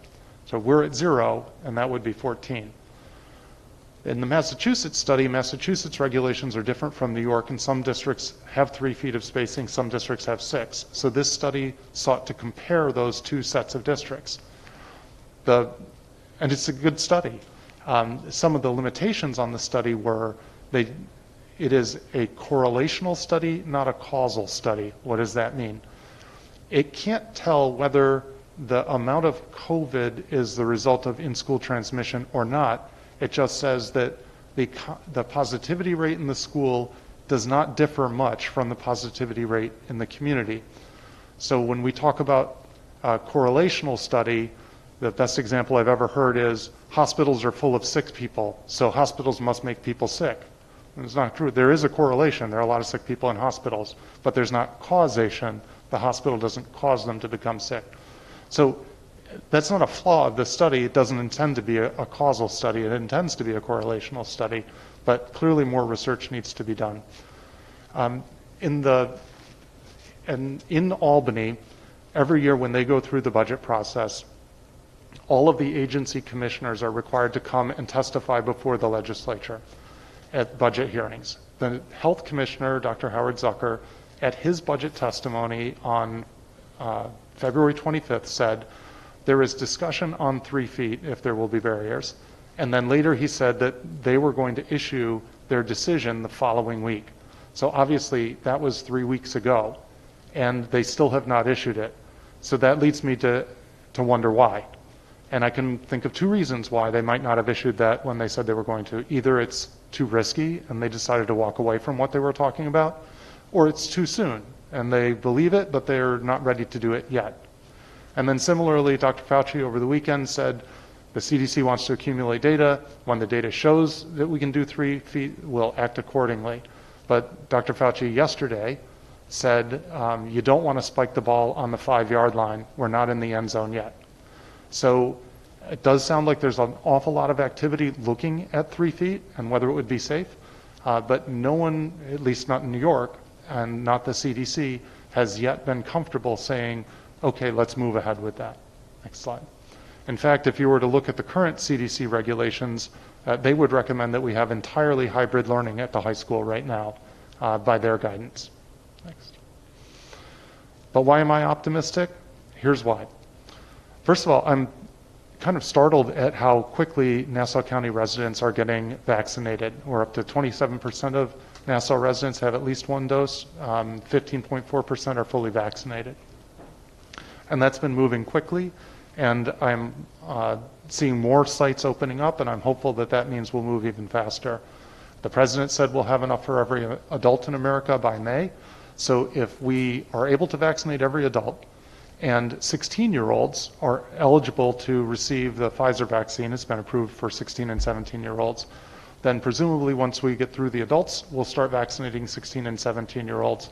maybe as soon as this summer. It's highly likely in the fall that we'll have more vaccination data that says it's safer to begin vaccinating even younger students, maybe as young as 12. So by that time, every adult, presumably, who wants a vaccine will have had one, and we will be able to vaccinate large numbers of young people as well. All of that contributes to making schools a much safer place to be, and hopefully drives down these positivity rates that we've been seeing. And again, we're optimistic that the vaccines work well against the variants, but right now it seems like the variants and the vaccines are at a stalemate. So I do think, though, that as we proceed with vaccination, things are going to get better. I hope that with warmer weather and more outdoor activity, more open windows, we'll see what we saw last spring, where we saw positivity rates and case rates go down. And I'm hoping that happens sooner rather than later, because the sooner that happens, the sooner we can start adding back more activities. What we've done as a school district from the start of the year has been to try to add back an activity, another risk, digest that risk, see where we stand, move ahead, add back another risk, digest that risk, see where we stand. And we have been able to keep moving in one direction, and so far we have never had to backtrack from the additional activities that we've made available for kids. Because we want, like everyone else does, to give as much to our students, our young people, as we possibly can, but we also don't want to put them at risk while we do it. So we've been going piecemeal. So what could go wrong? Maybe the variants get worse. Maybe they're vaccine resistant. Right now, children are not affected by the COVID sickness as much as adults are, and certainly not as much as older adults are. But that doesn't mean that there won't be a variant that does affect children. What happens if the vaccine tends to wear off after 90 days and it becomes the sort of thing where we have to figure out how to vaccinate the entire population every 3 months? What happens if the vaccines don't prove safe for younger students? What could go right? As I said, warm weather helped last year, should help again this year. Are there therapies out there that make it possible to cure or at least mitigate COVID while it runs its course? Will we reach herd immunity? And there are additional vaccines on the horizon, and the more that are approved, and hopefully some have really good potency against the variants, we should see some success.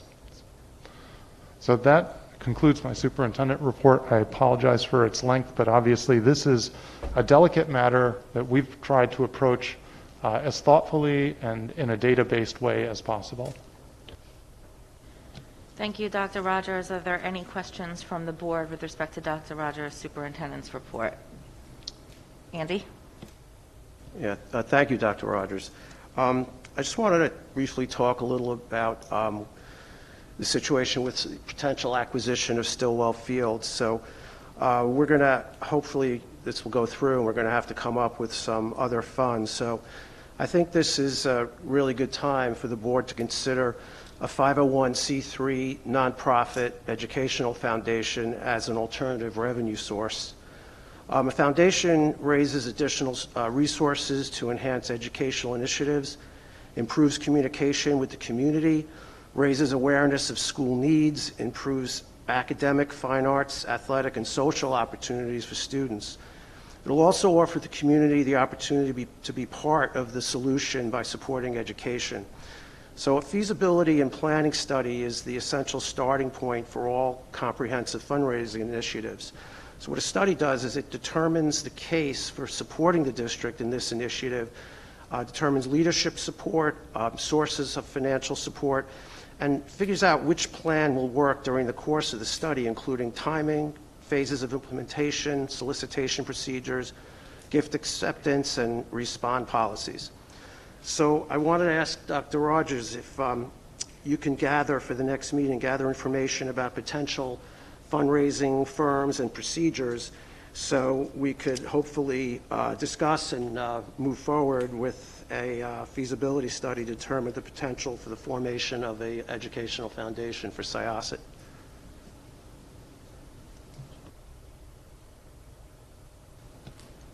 Thanks.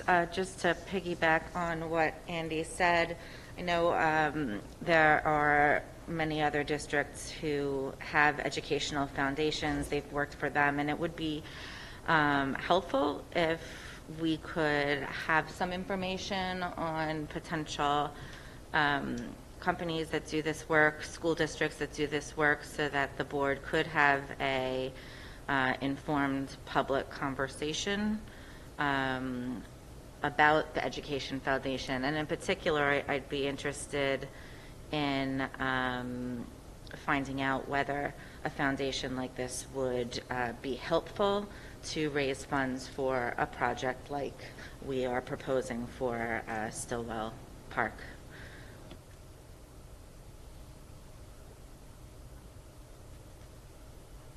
Are there any other questions or comments? Mr. DiFilippo? Thank you, Ms. Frankel. Yes, Dr. Rogers, I have a few questions about the Stillwell proposal. One, I haven't seen the full design aspect of it. You referenced the use of a dome. I haven't any knowledge of who's designing that, who manufactures it. I've seen quite a few situations throughout the country and the world with the domes collapsing due to water, ice, snow, because a lot of the structures that need to sustain that dome need to be constantly pressurized. So the loss of that pressure, plus the bad weather, can cause possible collapse. The other questions I have is, I don't know what, by using a system to have a constant pressure, that's going to use some energy. So I have no idea what you're budgeting for electrical costs. The Stillwell property, when it was managed by the town of Oyster Bay, required to put in a water main and make sure that the property was watered. I don't know what the cost of that is as well. And we make reference that we have about $2 million from 2 developers. Now, that money could be used for anything. You know, Board member Tom Rotola brought up that the budget is increasing by almost $5 million. So if we were to move that $2 million over to the $5 million, it would only be a delta of $3 million increase.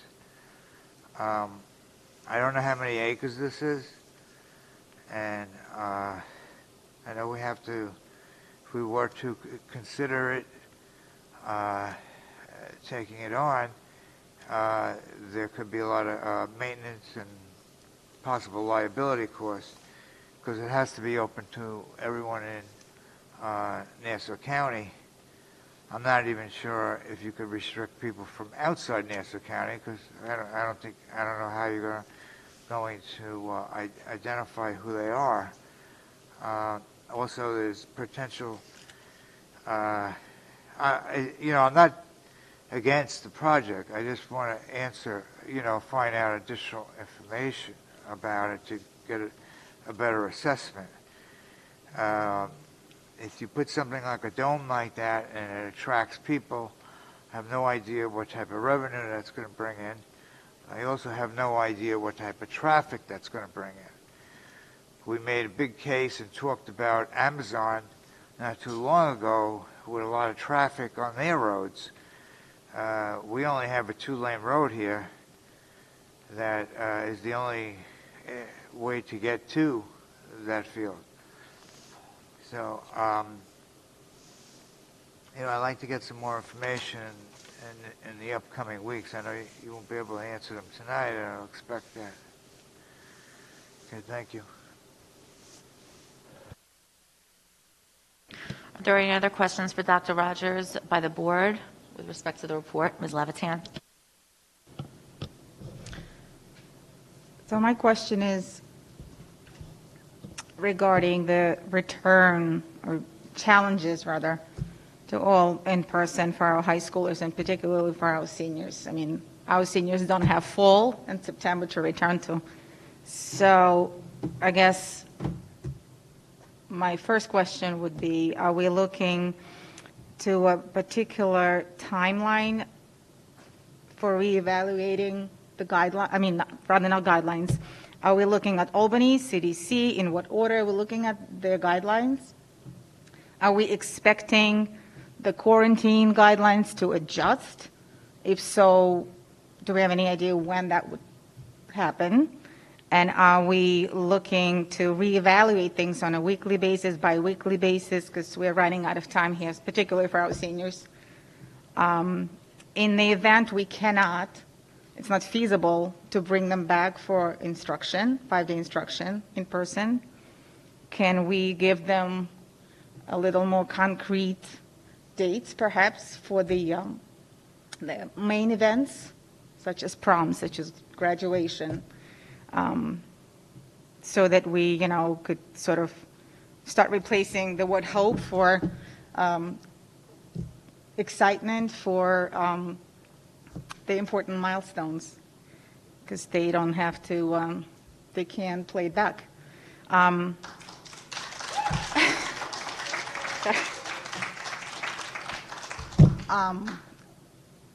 It's challenging, for sure, but looking at the perspective of a lawn sign and a car parade a year later is a little unfair at the very least. And what are we looking at? What number of seniors can we perhaps plan for something with the existing guidelines outside anything at all that we could plan for our seniors who won't have a chance to look at the new normal in September? Thank you. Are there any other board members who have questions? Mr. Rotolo? Thank you, Dr. Rogers, for your presentation. On my first question or group of questions is related to the Stillwell property. I know it's still early on, but I'm also curious to get more of an income statement on what our potential revenues are and our potential cost, and also a range of construction.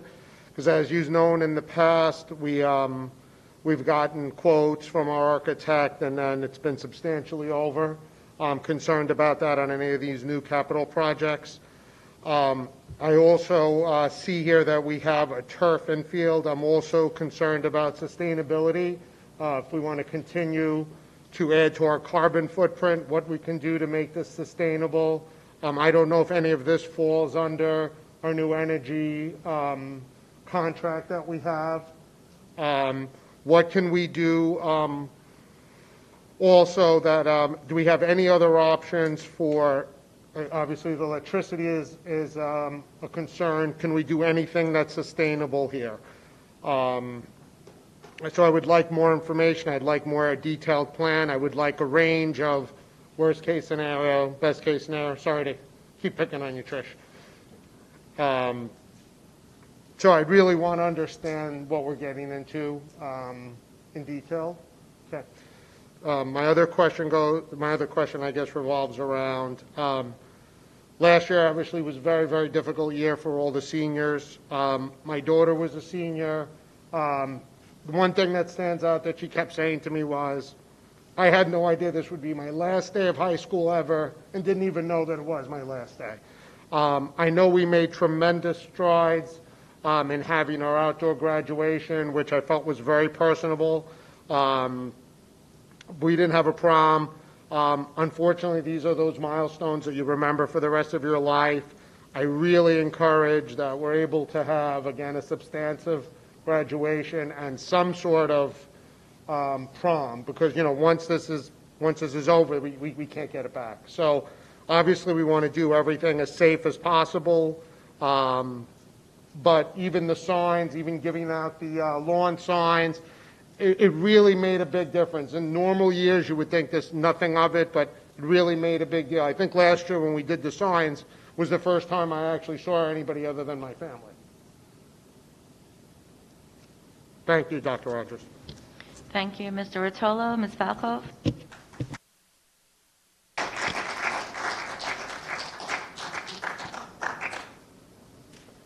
Hi. So with this Stillwell project, I know a lot of people will probably be concerned. There's a lot of local sports teams that use our fields. You know, there's the flag football and soccer and all different local sports that our kids in Syosset have the benefit of using that. Would you be able to explain whether or not those existing teams would have priority in use of the field? So, you know, whether or not we would be able to take advantage of the new fields, and if the kids would, you know, have first priority to it. And I also want to add on to Anna and to Tom that I do think it would be really wonderful if we could do something for the seniors with all the COVID regulations and to keep it as safe as possible, but to do something that's special for them. They have lost so much, and that it would be wonderful to add on to that for them.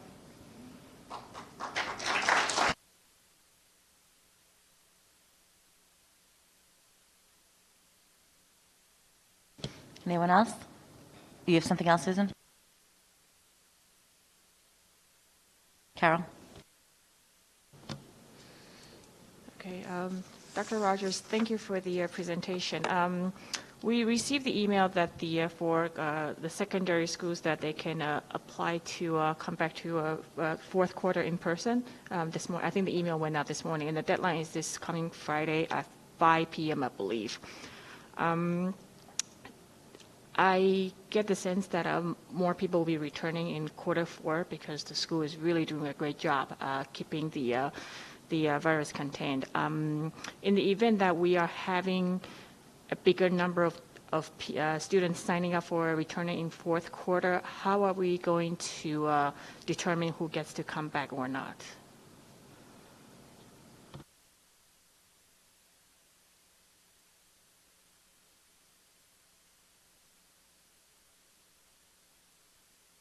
Before Dr. Rogers provides answers to the board, is there anyone else with a question or comment for Dr. Rogers?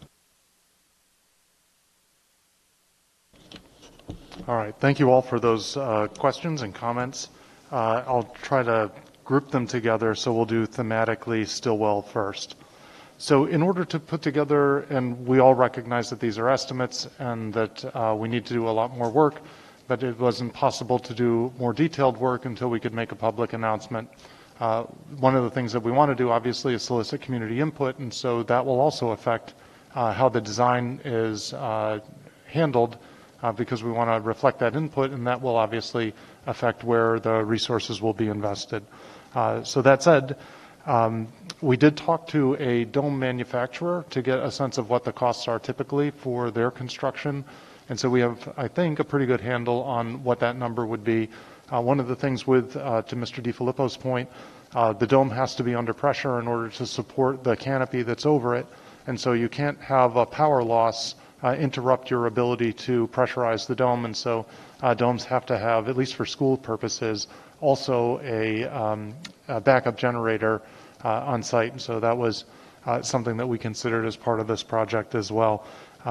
Any structure that we create has to be approved by the State Education Department. As I mentioned earlier, they are very stringent in terms of the structures that they approve. And so my hope would be that because of that approval process, we wouldn't have to worry about some of the dangers that you suggested might be a possibility.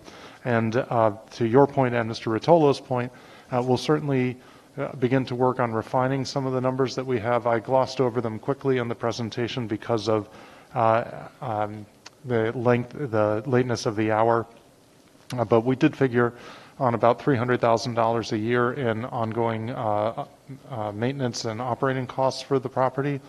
Again, these are rough numbers, and we would have to refine them further, and we need to talk to the county a little bit about what their experience has been with the property as well. In terms of Ms. Levitan's question about how we're evaluating this data and what I see as milestones for evaluating, I see a handful of milestones in front of us. The data we evaluate daily, and I will tell you, I'm the one that personally puts together those charts that are posted to the website every single day. And the reason why I do that is because I want to make sure that I am up to my elbows in this data, because it's the best data that we have for making these kinds of decisions. And I take my obligation to keep, we have 7,800 people, 7,800 lives in these buildings. And I take that obligation to keep them safe very seriously. And so there are some things I just don't delegate. And staying on top of the data is something I will not delegate. That said, the state health commissioner has hinted that, as I said, that they might come out with some different regulations on social distancing. The CDC has hinted that they might come out with different regulations on social distancing. If that occurs, that obviously has an implication for safety. We would be very attentive to what they said in that guidance. And we would take that guidance and apply it against our footprint to understand what it would mean for us from a staffing perspective, from a distance perspective, from a how many kids you can fit perspective. It could change things. So a day won't go by after that guidance comes out that we won't know about it and be working on it. Second milestone is the April break. I was worried after the February break that we would see a spike like we saw after the New Year's break. But we did not see a spike after the February break, and I was very relieved by that. We are fielding more travel inquiries for this April break than we did for the February break. And so I'm anticipating that there's going to be an awful lot of travel over the April break. And I don't begrudge anyone their travel. It's been a long year. But I do worry that it's going to have an impact in terms of our learning environment. So I think the next big milestone for me is to see what happens when people come back. Do we see a spike in COVID positive cases and therefore quarantines? Or does it look more like February and we don't see a spike afterwards? That could actually be one of those things where we go down path A or we go down path B, depending on what happens after that April break. And that's data that we'll know in real time. 4 or 5 days after the end of the break, we'll have a real good sense of what that means. Mostly with our contact tracing investigations, what we've seen is almost everyone who's going to turn positive turns positive on day 4 or day 5 after the exposure. Handful of times it's a little earlier, handful of times it's a little later, but it's actually really kind of predictable at this point. And we've done over 375 contact tracing investigations at this point. I'm given the information for every single one of those investigations, and there's actually a remarkable amount of consistency. So I do think that we'll know right after the April break, we'll have a real good sense of where we're at. So those, to me, are the 2 near-term milestones that we'll be looking at. And then obviously the same data that I presented that I'm looking at every single day, if we see those curves bend again and start going down again, and the environment starts to look more like it did last October, then that's going to be really encouraging data that will affect us as well. Third milestone. Last year, the governor did not give us the guidance on what we could do for commencement exercises until June 14th, believe it or not. Now, in hindsight, I can't believe that we had to wait that long to find out what we could do, but we did. Hopefully, they will not starve us of information for that long again this year, because I agree, it is absolutely unfair to our seniors who want to know what commencement's going to look like, who want to know whether they can gather and celebrate some of the traditional rites of passage. And the longer the state keeps this information from us, the harder it is to plan. So I know that the high school has been working with student government and a committee from the PTA to try and organize a number of events for seniors. And the thing that limits their imaginations is the fact that we don't have guidance from the state, or rather, unfortunately, the guidance from the state that's in place is the guidance from last June 14, because they haven't replaced it with new guidance yet. So we unfortunately have to follow those rules. Now, the state said that on March 22nd, they will increase the number of people who can be in person at an outdoor ceremony to 200. So that's more than the 150 that we had for commencement last year. But for a big graduating class like our 550 seniors, that doesn't move the needle a lot, but it does move the needle a little. My hope would be that a month from now, we might get some guidance from the state that says it could be 300 or it could be 350. And then all of a sudden that opens up so many possibilities for both commencement and for other kinds of events for seniors. So that's, in my conversations with people in Albany, I'm encouraging them not to wait as long as they did last year. Last year had a lot of unknowns, this year fewer. And it seems to me, especially for outdoor events, where we have not seen, we Syosset have not seen a lot of transmission in outdoors. And in my conversations with the Nassau County Health Department, which are frequent, they have not seen a lot of transmission in outdoor events. So I would hope that we would be able to use that to open up possibilities for our seniors, because I absolutely would love us, whatever guidance we're given, we will fully exploit to try and give seniors as much opportunities as we possibly can. Ms. Space?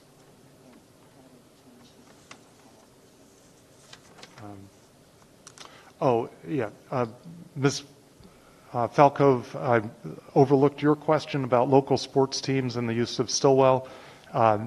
One of the arrangements in the framework of the agreement that we have with the county is that all existing team use permits must transfer with the property. So all of those sports groups that already have standing use permits, Syosset Soccer, Silax, baseball, those would transfer with the property, so they would be able to continue what they're accustomed to doing already. And then, Ms. Chang, in terms of the return to school for fourth quarter students, that's something that Mr. Cardillo is managing closely. There are, at the elementary schools, we have gotten to the place where there are a number of grade levels and classes that are saturated, and there's no space in those classes any longer. And so we've been working with parents literally individually, and in some cases their child is coming back not to do fourth grade in the building where they reside, but they're going to do fourth grade in another elementary school because they want in person. And for the most part, we've been able to work through that with parents. At the secondary schools, the middle schools obviously are already all in, so they're much tighter. But I believe that we've been able to accommodate everyone that wants to come back. And at the high school, there is enough room to accommodate students who want to return to the hybrid model. So I don't think that we'll have to do a lottery or anything like that at the high school. And the other thing that we have seen is we are still having families go into all virtual, even this late in the year. Yes, people are looking to come back, but people are still leaving the in-person model as well. And there's a lot of, sort of churn there. Not hundreds of people churning, but 40 people churning in that kind of a range. Thank you, Dr. Rogers. Dr. Rufo, is there a Citizens Advisory Committee for Finance report tonight?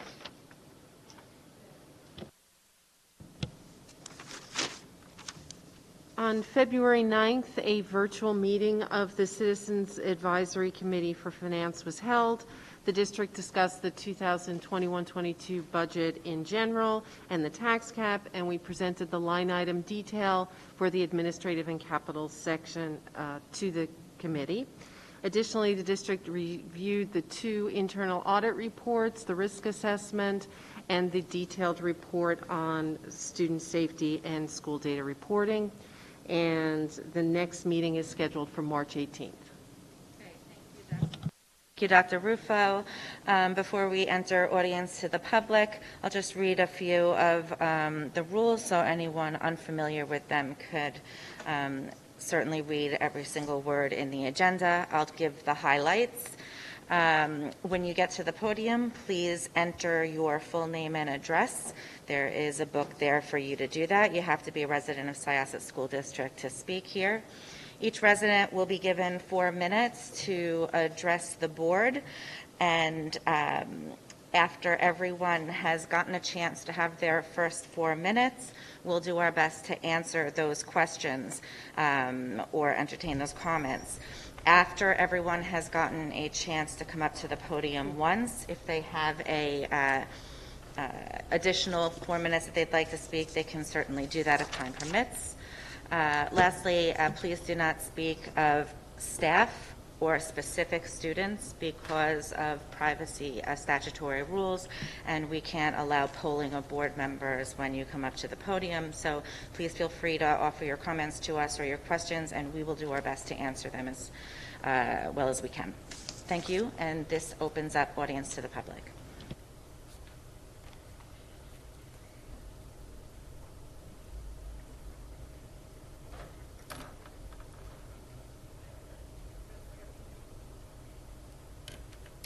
Good evening. Dr. Rogers and board members, my name is Sherry Millivoy. I live at 18 Georgia Drive. I'd like to begin by thanking all of you for your hard work and your dedication through what we all know is a very challenging year. It's much appreciated, doesn't go unnoticed.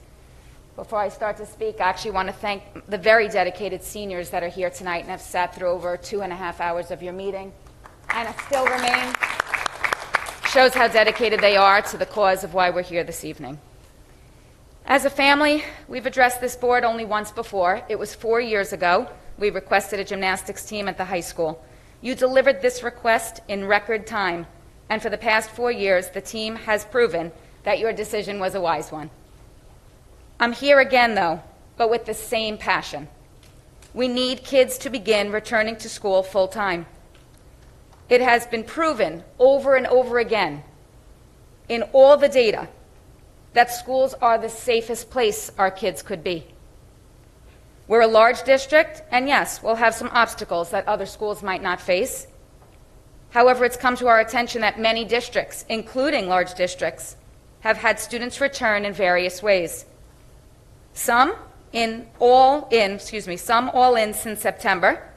Some have weaned them in seniors first, and some only allowing seniors.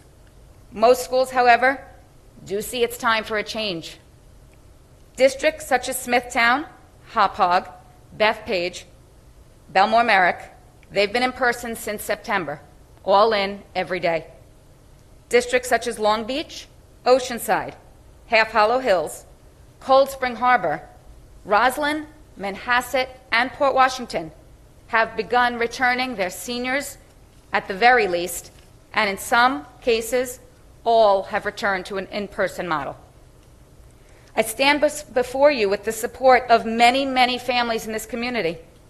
It's time to begin a change. It's time to start allowing at least our seniors to return to school full-time in person if they choose. Keep in mind, some aren't taking this option. This will mean the numbers may not be as large as you fear. And if this proves to be successful, then you can look to bring in other grades. At least poll the families of the seniors. At least poll us. Let's see where we stand. I'm a teacher. I've lived through this pandemic as a mom and as an educator, and believe me, I see both sides. But what I see is that the cases are occurring outside of schools. And if a student is positive, it is proven over and over again that it's not transferring to the other students in class. It's the cases that are interacting outside of school, often without masks. I've seen it in my own school, and I've done the research. Schools are safe for kids. I want you to know that I take COVID and this pandemic very seriously. I do not speak lightly. Anyone who knows me knows that I follow the guidelines and I respect the rules. And what I'm asking for in no way will compromise students or faculty.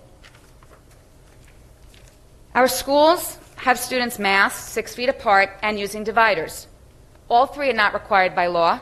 All 3 are not being used everywhere, and they are still successful. Some districts, close by districts, where my nephew goes, he's seated at a conjoined desk with a barrier between him, full-time in person every day since September. Never has his class been quarantined. In many classrooms right now, you have very few students sitting in person.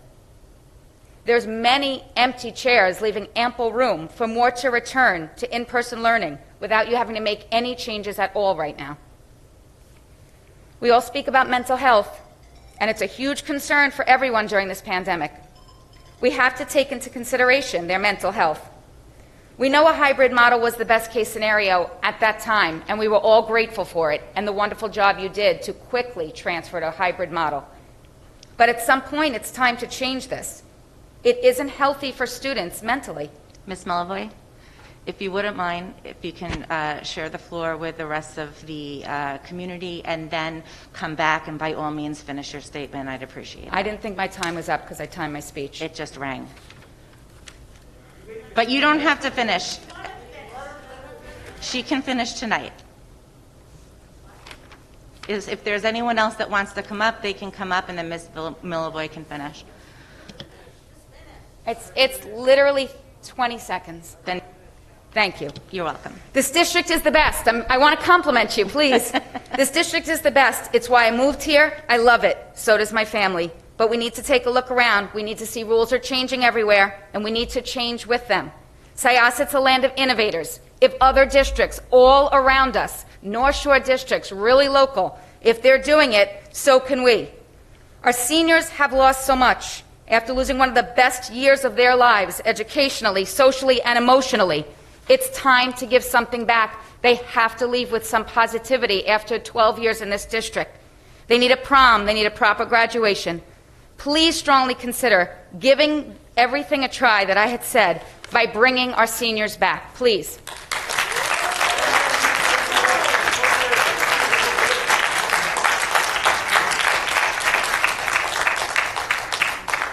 Thank you, Ms. Milavoy. Is there anyone else that would like to come up to speak?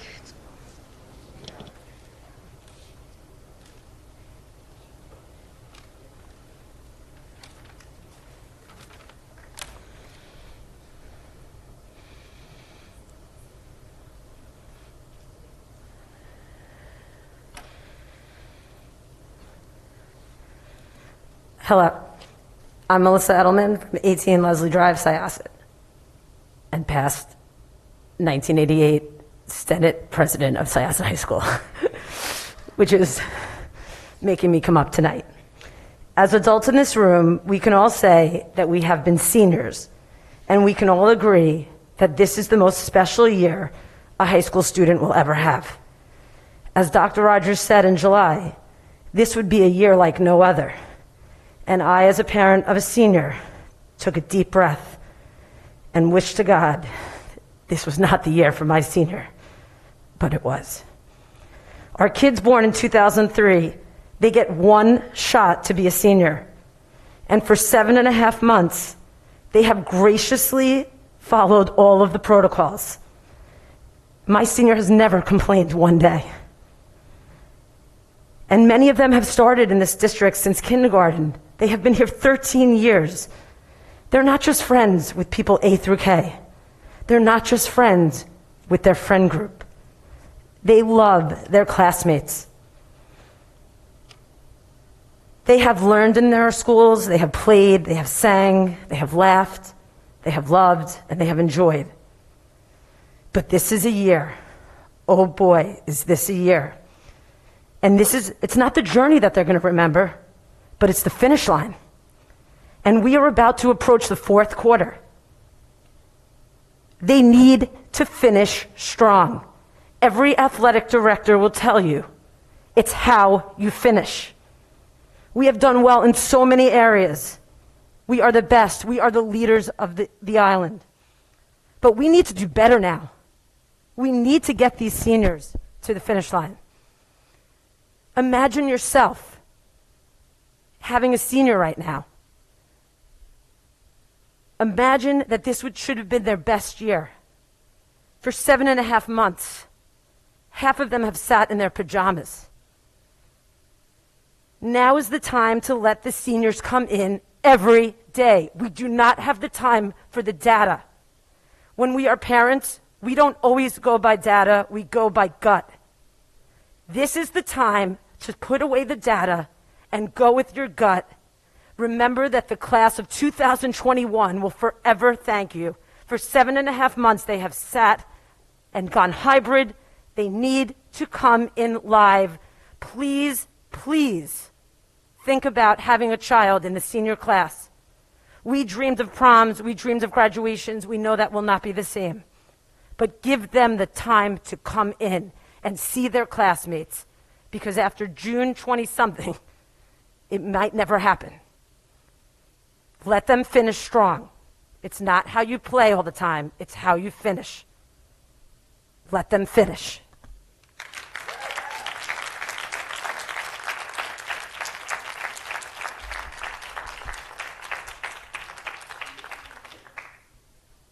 Sure.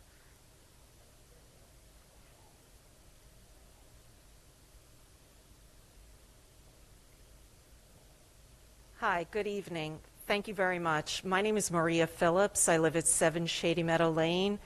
I have a question about commencement.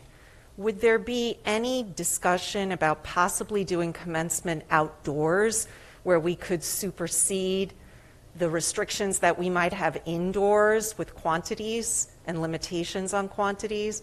And secondly, is there any discussion, there's a lot of discussion about the 4% positivity rate. Is there any discussion about the type of infection? Are all positives created equal?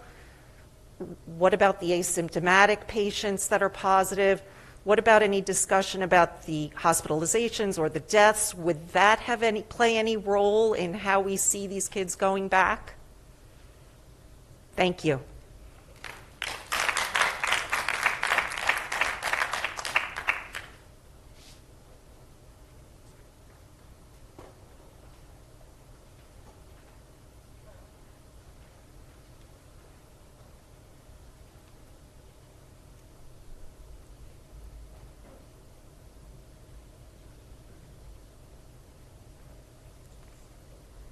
Hello, hi, I'm Felisa Wyman. I'm at 4 Narcissus Drive in Syosset, and I actually don't have a senior. I have 2 boys, a sophomore in the high school and an 8th grader at Southwoods.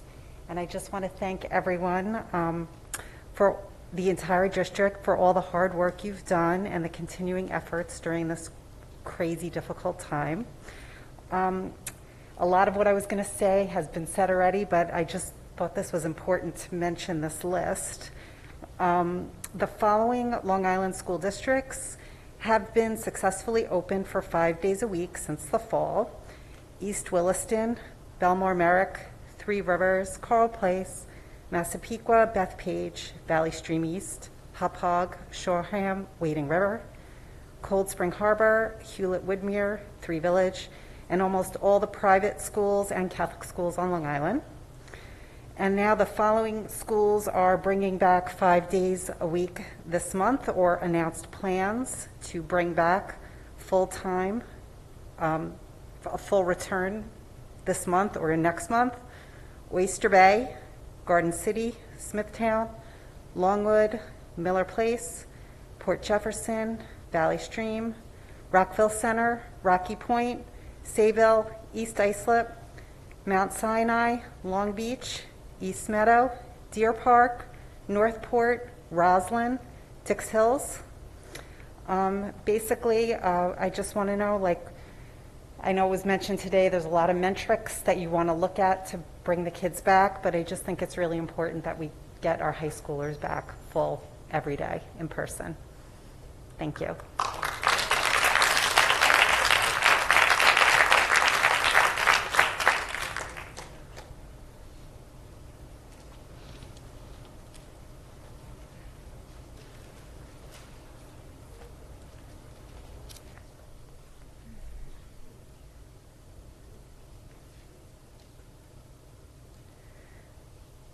Hi, good evening. My name is Tanya Getz, and I'm a resident of Syosset, and I have 2 children in the district, one who's a senior and the other one who's a 7th grader. I actually came tonight to ask a question about the virtual cohort that has been present in the middle school. So many of the students that are in the middle school virtual cohort are students that have medical conditions that affect their immune system. And so one of the reasons why many parents elected to keep them home was because they felt that there wasn't enough data known about COVID-19 as to how that would impact them, even with all the regulations that Syosset put in place. And I have already written the district before, but I just will say it again. I really appreciated all the thought and care that was put into the district, and that it began with a hybrid program. And my daughter has really been very grateful to be able to see her fellow seniors even every other day since the beginning of the year. And it was thoughtful, and it certainly has worked well. But for the virtual cohort, one of the things that I have noticed is that they have definitely had a distinctly different experience. And for example, and I wrote already a lengthy email to Ms. Burgett, which I also forwarded to the administration. But one of the things I had noticed was, for example, that while there are co-pilots, teachers in the in-person middle school classroom, and Dr. Rufo very well pointed out that in her talk earlier today, that in the virtual classroom, the district opted to do the 30, which is allowed per New York State regulations in the middle school classroom, but those teachers teaching virtually had no co-pilot. They had no one to help man their chat. And middle school teachers in this district and throughout the country really had no experience teaching online. They made a very rapid adjustment. They have done their best. But I can tell you, as someone who teaches online at the college level, teaching 30 in a classroom is very difficult. And those are college students. The research actually shows that at the college level, your classroom size teaching all online has to be smaller if you're going solo. Now, there isn't a lot of research that has been conducted on the middle school classroom because, for obvious reasons, it wasn't really done until a pandemic. Now, this has happened, and you have had a virtual cohort. My question in my email to the district administration, which I haven't gotten a response to, is what are you looking at going forward to help those virtual cohort students at the middle school level catch up? Should their NWEA assessments and other data points not show that they have kept up with their classrooms who are in the actual classroom every day? Thank you very much.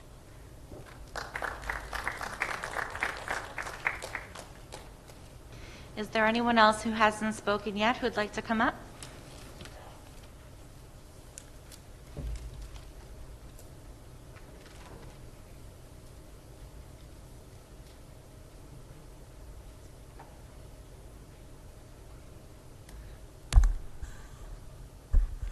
Good evening, everyone. My name is Jack Ostrick. I reside at 1 Elm Street in Woodbury. It's nice to see you all again. Dr. Rogers, I want to thank you for the increase in the weekly emails on Friday. They've been tremendous. They've been precise. They've been helpful. They've been thoughtful. I think that increase in communication has gone a long way, and I can tell you that a lot of parents, at least, have told me they feel the same way. So if that feedback's not getting back to you, I think it's important that you know that. Further to that communication, sometimes we talk about development updates. There is a new development being undertaken. The Best Western on the corner of Southwoods and Jericho is going to turn into a retail establishment. That demolition began, I think, in the last week. So I don't know if we have IDAs that we want to challenge or if they're going to be promoted, but that's something to look into. Number 3, related to the quarantine guidance from the state. In the weekly emails that you're going to send out, I think it would be helpful if you could remind parents precisely what you spoke about earlier, that students are not exempt from that quarantine list. I think there is some confusion among parents who have been vaccinated that their students can return to school following their trips. Anecdotally, I can tell you that parents are talking about that already. Lastly, it's more a curiosity question. Are there procedures or processes in place for principals to, I know earlier on you spoke about 3 strikes and you're out in terms of potentially having students who might not be following COVID restrictions in the elementary and other schools potentially be transitioned to virtual. The reason I'm asking is I think I can report to you that at least in some of the schools and some of the reports that have been coming back to me, that your theory that students and families are relaxing some of their quarantine procedures out of school, we know for sure that's true. The contact tracing shows that, but it's also happening in school. Students dropping masks, walking around the classroom, in other students' spaces. First graders, kindergartners, to be expected. Middle schoolers, 5th graders, that kind of thing, not as much. So I guess my question is there a set of procedures or policies where principals have or teachers have the authority to sort of enforce some warnings other than, hey, you're doing the wrong thing, please stop, before students end up bringing it home to their families? The reason I'm asking is that it's not clear whether or not those have been, if they've been communicated, it's not clear that they are either being reported back to families, or if it hasn't been communicated to principals, then maybe reiterating those would help. Thank you. Is there anyone else who wants to come up for the first time? Okay, we're going to do our best to answer those questions, and then if anyone wants to come up for a second time and either finish statements that hadn't been finished or have follow-up questions based on our responses, please feel free to do so.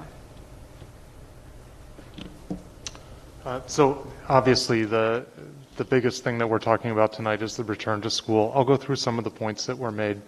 And it's unfortunate that this feels like an argument because it's not. We all want the same thing. We all want students to be back. The place where we differ is our evaluation of whether it is or isn't safe. And I can tell you from this seat, with the responsibility that I have, not just for those 7,800 lives that are in our schools every day, but for the families of those 7,800 people as well, it is an extraordinary responsibility. I will tell you that you cannot have school without risk. Every time we put a key in a bus ignition, we take on risk. But the question is, what are the consequences of those risks? How dramatic might they be? This is certainly the first time in my career I've ever encountered risks that literally could result, I mean, obviously other than a bus accident, in loss of life. And with so many unknowns for how you would mitigate that risk. It has been an extraordinary weight to carry. So my approach obviously has been to try and inform myself as well as I possibly can. And it is always to be conservative because I'm being conservative with the lives of someone else's children. And that's a responsibility I don't take lightly. So schools are the safest place to be. The question is why? I think schools are the safest place to be because we have so many precautions in place. But when you look at the Massachusetts study that I referenced, where some of those precautions that we take for granted go away, you start to see in-school transmission. So to the point that was made about, well, what's the severity of that transmission? How much of that transmission results in hospitalization or severe illness? So far, we've not seen transmission among young people result in severe disease. However, our school physician is now requiring us to screen any youngster who has had COVID before we allow them to return to physical education or to athletics, because we're seeing instances of heart damage from cardiac myopathy from COVID. So it does have an effect in children. This week, there was a study released around MISC-C. This is the multisystem inflammatory syndrome in children. And that syndrome doesn't happen simultaneous with COVID. It actually occurs about 6 weeks later. So you have an apparent recovery followed by a really dramatic disease. Again, very rare, but still something that we have to be conscious of. So I do believe that schools are the safest place, but I believe they're the safest place because we've made them the safest place. If we make them less safe, by definition, there are going to be more risks. I do think that we're innovators, and I appreciate that compliment. And I'm proud of this district. I'm proud of what the staff here has accomplished. And I'm also watching a lot of these districts that are making changes to how they program. And I don't mean to disparage anyone, but I haven't seen any innovation. I'm just seeing classrooms with far more kids in them. And it's just a question of density. Density does two things. One, it means that obviously there's less distance between students, and that gets back to the 3-foot, 6-foot discussion. And we need guidance from medical professionals on that. The other thing it does is it introduces basically more mouths breathing in one enclosed space. So now instead of wondering if one of 15 people has the disease in this room, now you have to wonder if it's one of 25 people in this room. And so it increases the odds that there's going to be somebody sick in the room, and it increases the number of people that are going to breathe the air that you're sharing with that sick person. And if you go on the New York Times website, they have an animation of what the air currents look like in a room. I think it's actually kind of eye-opening. I take the point about because there are so many unknowns, at some point you have to make some hard decisions. We certainly made some hard decisions reopening in September, having no idea what this would be like. And I recognize that there is something lost for seniors not being together. Absolutely, and I can't imagine that anyone on the board would not see that as well. The question is, what price would we be willing to pay to get that back? And if that price came at the cost of someone's health, would we say that that was a price we were willing to pay? I think that's a very hard conversation, and that's why, again, I think we need more sense of what the guidance is. But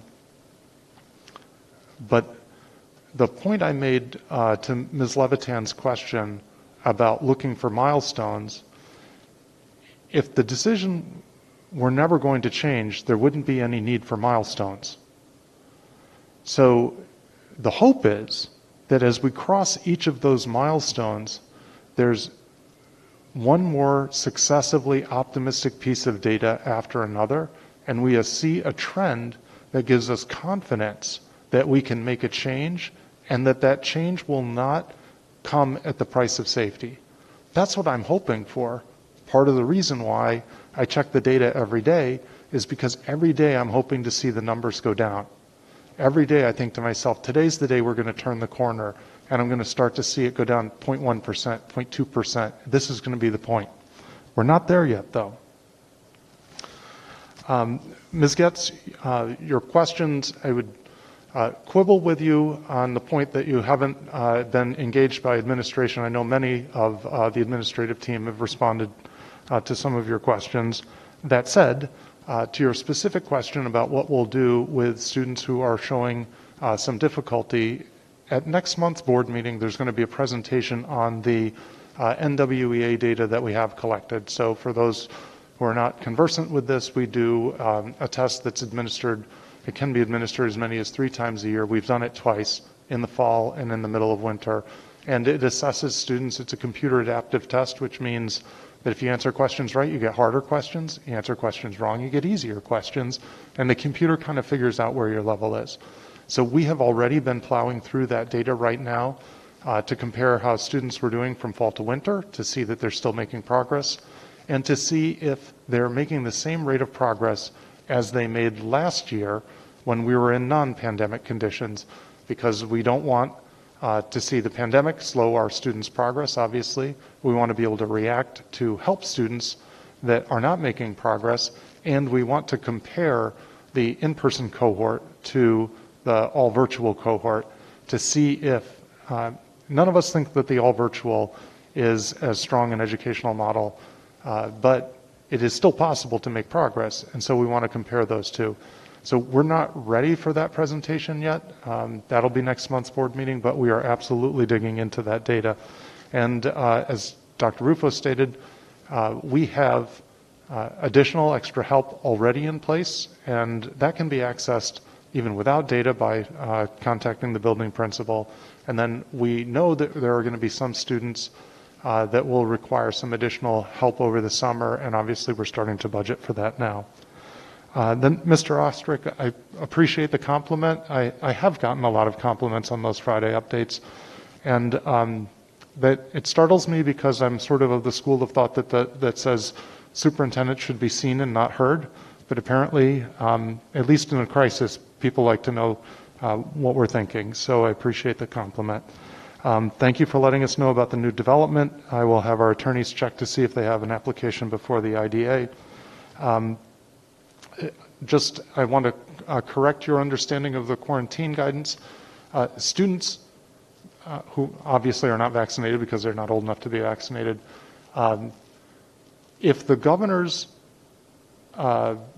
statement goes through, he said that after April 1st, no one would have to quarantine, then that would apply to students. It is the close contacts where being the family member of a vaccinated person doesn't make you a vaccinated person, so you wouldn't get out of close contact. But from a travel perspective, what the governor has said he's going to do would apply to students as well as to adults. And then what are the processes for enforcing our safety procedures in class? So all of the principals are certainly aware of our three-layer strategy. Our three-layer strategy is masks, distance, and barriers. And the idea is that if one is compromised, so we have two things here. There's compliance, and then there's safety. So obviously we want kids to comply, and I think overwhelmingly they do, and I'm appreciative of that. But if a student doesn't comply, we have to keep the ones around them safe. And so the barriers and the distance keep students safe even when a child isn't complying with the mask requirement. If a child is repeatedly not following the directions of the teacher or the principal, whether it's masking or poking your neighbor, all of those things are violations of the code of conduct, and there's an escalation that occurs with repeated refusal to follow the direction of the grown-ups. Obviously, we hope never to have to go up that escalation chain, but that's what it looks like. So I do think that the principals have the tools that they need. Sometimes that involves having hard conversations with parents, but that's sort of the nature of the job. But it all falls under the code of conduct. So I think I've hit everything that was on the list. I want to thank everyone who came up to the podium. We're not done, don't worry. I want to thank everyone who came up to the podium for comments, all of the comments, but those who spoke so passionately about their seniors and the students' desire to come back full-time. And I know that it's not exciting to hear the data, and the thought may be that we rely on data at the expense of operating with heart, but we do operate with heart, and the data keeps us safe, but we do very much care about the kids' experience here, and especially the seniors. So it's not easy for any of us to sit up here who have kids and know that the experiences that they're having are not what we would have wanted them to have. We are certainly giving them the best that we can, given the facts that we know. But as Dr. Rogers had said, and as our student representative had reported, the conversations about seniors and students and celebrations and important milestones are very top of mind, and those conversations are ongoing. And I know that the school district is very dedicated to producing events that can be appreciated and can be enjoyed by the seniors and other students in our district. So I know that Dr. Rogers and the rest of the administration are looking at this data every day, and wherever we can, we are making adjustments, and we'll continue to make adjustments. And hopefully have everyone in when the data permits it. And Mr. Ostrick, I just want to thank you for your comments on the Best Western. Didn't know about that development, and as always, I appreciate your coming up to the podium and alerting us to what's going out, what's going on in the community that we may not be aware of.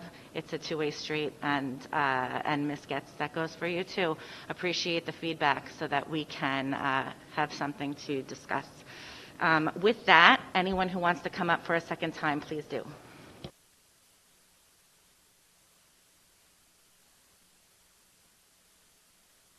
Looking at the empty desks that are already in the classes, that I'm not asking you to make any changes or any sacrifices.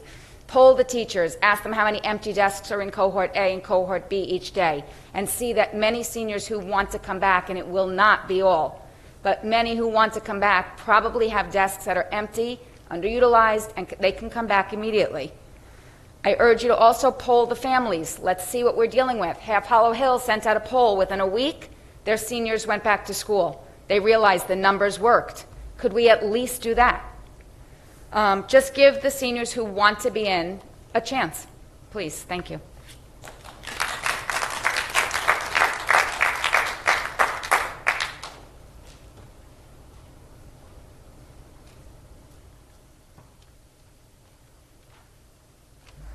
I'm back.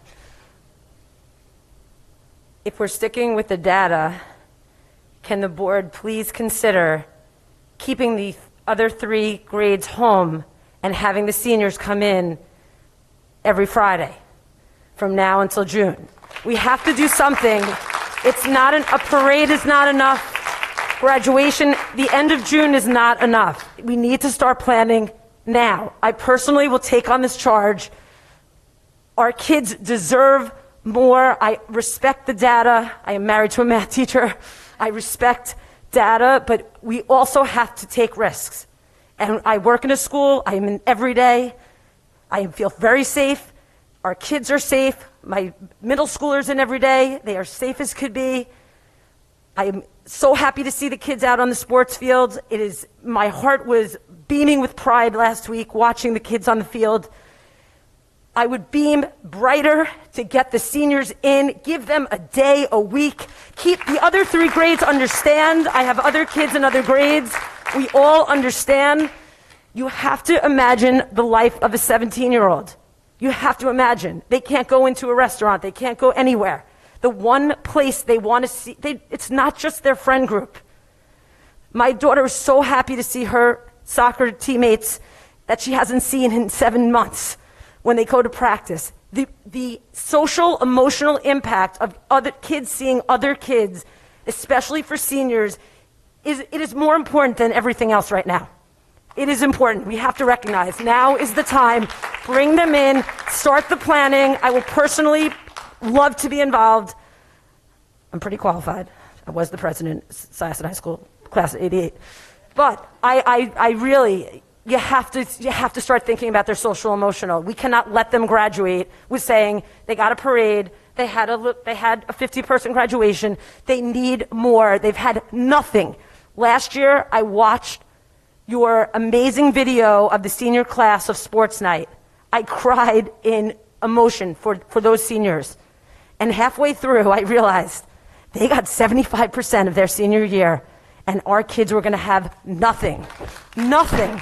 They've had nothing. They have black T-shirts that say seniors. They've had nothing all year. No one has brought them in. No one has thought about this. I'm not saying you haven't, but nothing has been concrete. You have to start thinking passionately about the senior class of 2021. Someone has to look out for them. Please, please think about this. Don't go back to your regular jobs and say, that was nice. This has to get done. The time is, we don't have any more time. Fourth quarter is approaching. We need to pretend your child was in the senior class, and please act with that passion.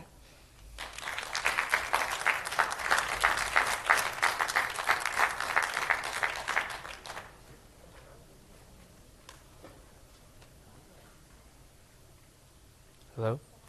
Oh, yeah. My name's Daniel Garone. I live at 27 Roxton Road.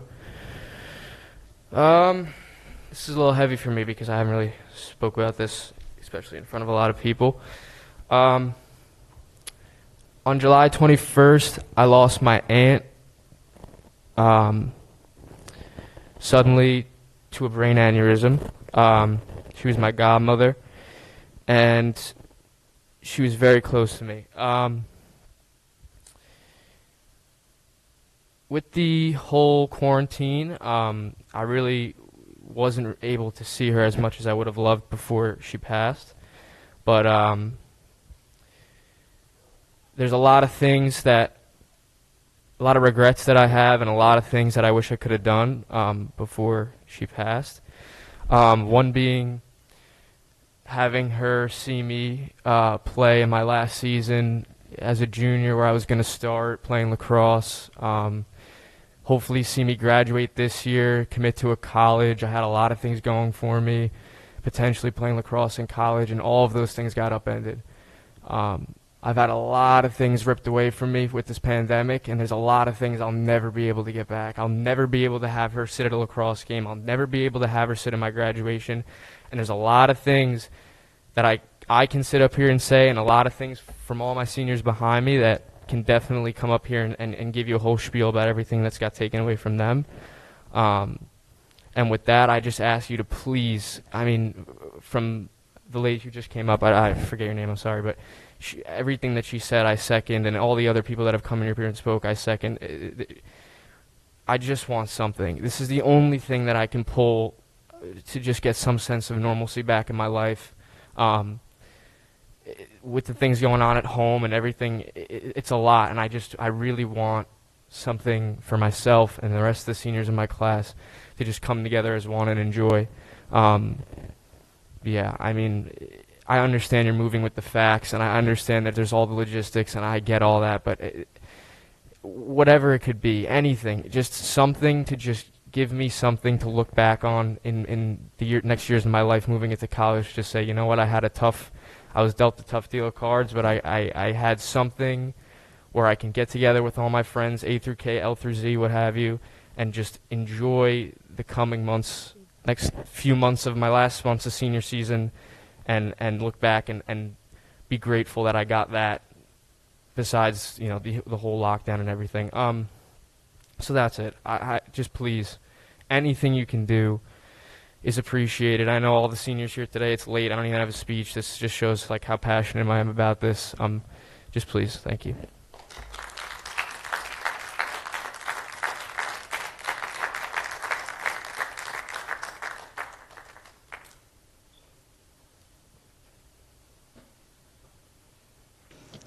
Thank you. Is there anyone else who'd like to come up and speak again?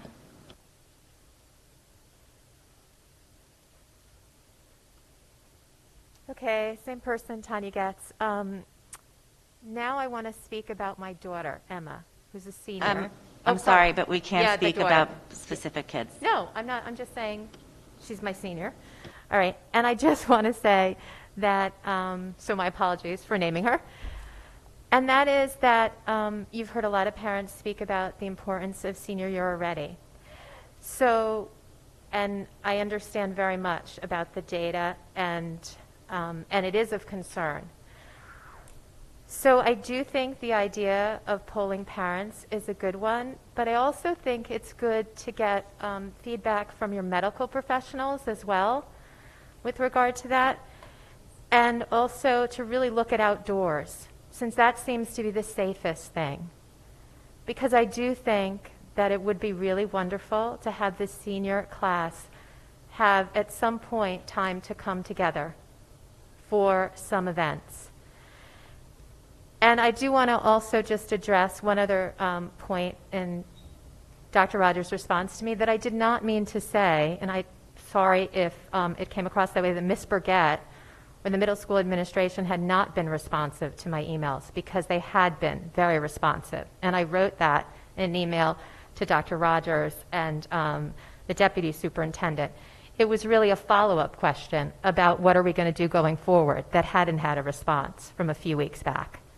And it was that I was following up on. So I just wanted to make that plain because I do think the middle school administration and the teachers have been extremely responsive. Okay, so thank you very much.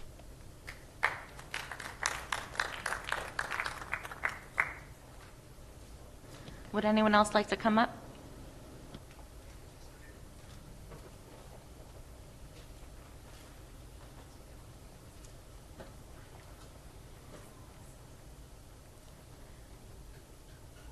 Hi, everyone. My name is Jesse Levitan. The last name might sound familiar. I live at 90 Coves Run, and as you can tell by the shirt, I'm a senior at Syosset High School. I'm also the Senate Treasurer of the class of 2021, and for the past 4 years, I've been working with the administration on a variety of different projects and policies. Dr. Rogers knows me well. This year has been really hard for all of us, especially the hybrid model. And recently, we've had discussions. I'm part of the, I don't know if this can you hear me like this? All right, perfect. Yeah. So recently, I've been part of the prom committee with Devin, who is the senior president. So I kind of want to give an update regarding that. We had a meeting today, and we are booking a venue at the Heritage Club. Right now, it would be over 2 days, 4 sessions, but we're hoping that the limit of 150 can increase to at least 300, getting more kids in, reducing the number of sessions, possibly getting it in to 1 day. Secondly, Dr. Durante has already acknowledged the fact that we will have an excused absence the next day. I know a lot of seniors' concerns is after prom. Not to mention, given the recent Regents update that we saw during the beautiful presentation, it looks like we're not even going to be in school the next day.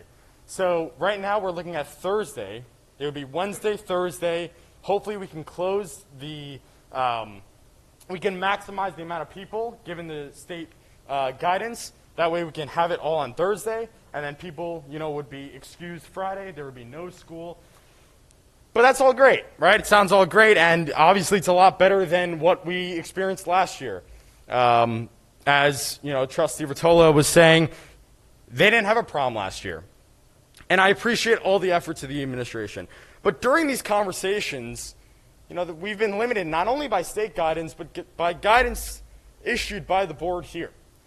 And so I implore all of you to reassess exploiting the state guidance to its full potential, because I know that that's not what we're doing right now. I know we are capped with certain regulations and restrictions that are not in line with state guidance. And what does that mean for us? That means we're being robbed of experiences that are not in accordance with science, but in accordance with arbitrary policies based on fear, and not data, and not science. And I'm sorry I'm very passionate, but this year has been really, really hard on all of us. The pandemic in general, I haven't seen my grandmother in over a year. I don't mean to get emotional, but it is something that runs through my mind every day, and, my mom knows that. It's been a really tough year, and if we could just end the senior year on a high note, as high of a note as possible, maximizing the state restrictions to the best potential we can. Of course, look, I'm a numbers guy. I was in the research program. I'm kind of a numbers nerd. I completely get the data. Dr. Rogers knows I love data. I'm in the statistics class. But we can be in line with the data, with the science, but rolling back some of the restrictions that are currently in place. So, for example, for prom, we would have to have a grab-and-go lunch, or dinner, rather. But why is that? When at restaurants, we can sit down at tables and have our masks off. I think it's completely arbitrary and ridiculous. Secondly, so we can reassess that, and I'd be willing to have a conversation regarding that. And obviously, I don't have a prepared speech. Let me just give 10 seconds more of my time. Thank you very much.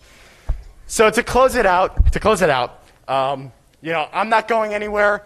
Dr. Rogers, you know me. You know where to find me. I'd be willing to have further conversations with the entire Board of Education, with more science. I'm a stack of research studies right beside me, and I just want to get to work, as we've been doing as a student government for the past year, with all of you guys, to go to that next level of authority and really create the best fourth quarter possible for my fellow seniors and the class of 2021. Thank you.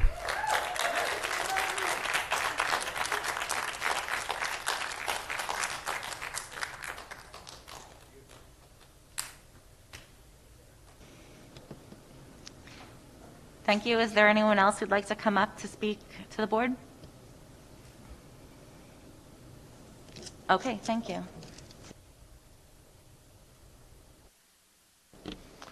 No, these were mostly statements rather than questions, but I would just like to say to Dan, we're very sorry for your loss, and it sounds like it's been a really rough year for you, and so you definitely have my sympathy. I'm sure you have everyone's sympathy here. Okay, thank you, everybody, for your thoughts, and as always, the board considers everything that the community brings to them, and so thank you for your feedback. With that, we begin discussion items. The first is Carol Chang and Anna Levitan bringing us word from the Nassau BOCES budget meetings. Okay, the BOCES budget hearings were held virtually on December 10th, January 14th, and January 27th. Ms. Levitan and I had the privilege to attend on behalf of the Syosset School Board. A few changes to note. Administrative. The overall increase in the administrative operations budget is 1.6% due to the operations, facilities rental, and retiree health portion increases. Technology services program cost is increasing by 7.2%, primarily due to software licensing, purchase of new equipment, maintenance, and conference travel expenses.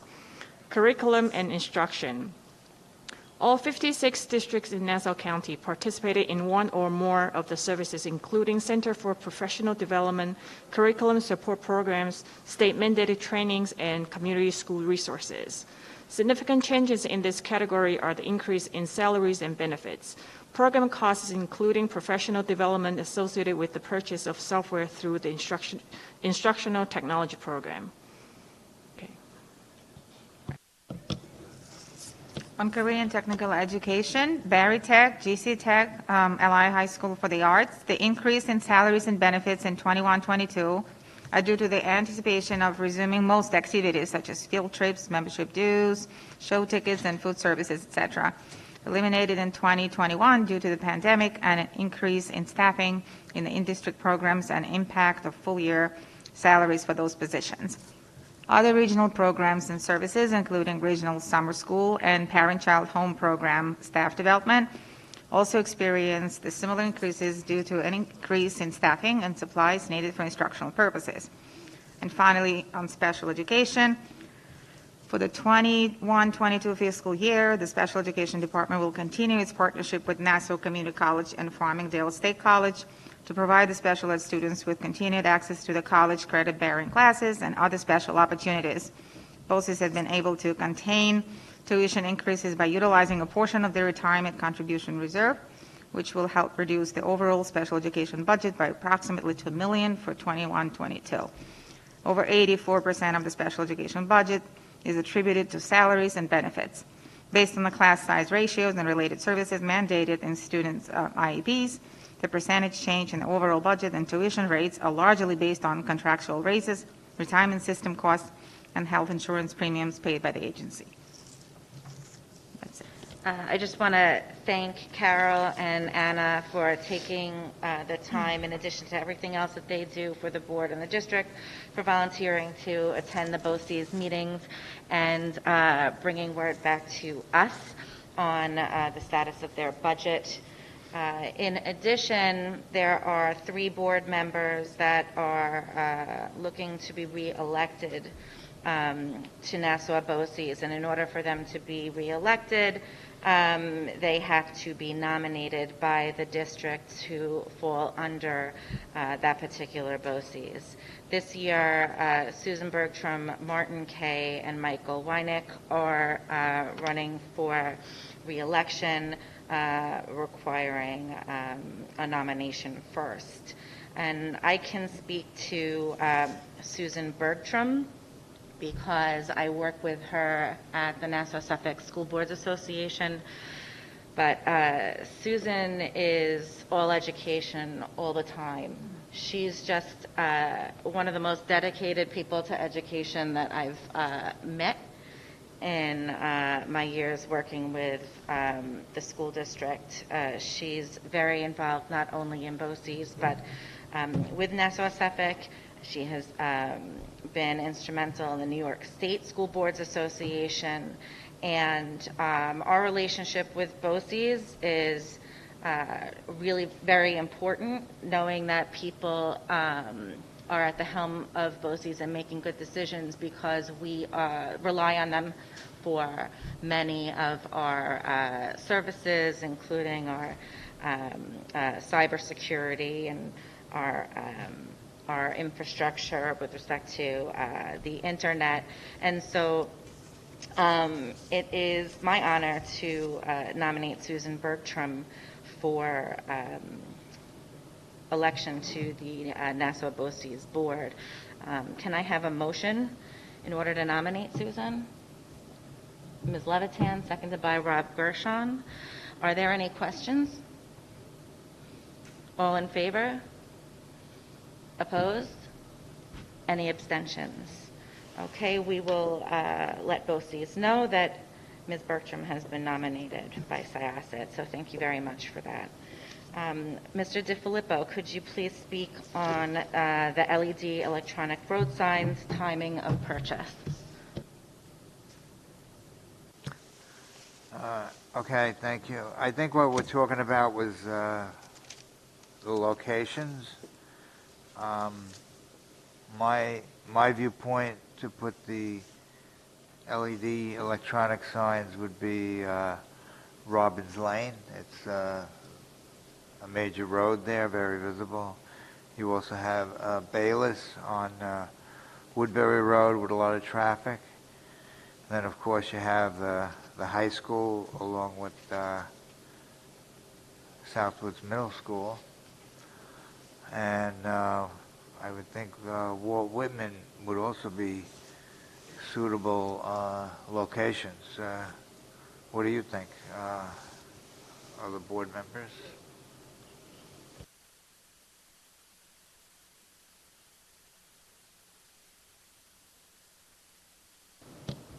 Mr. Gershon?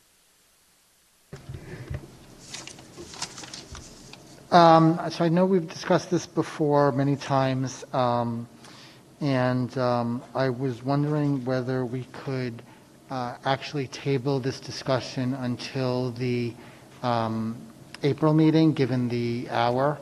And, you know, we've been here a very long time, and everybody seems to have left the meeting. So that would be my motion.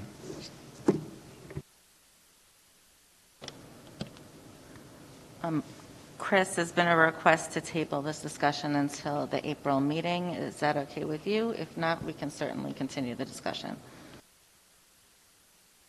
I can't hear you. What? Yeah, Mr. Gershon has requested that we table the discussion until April, given the hour of the evening.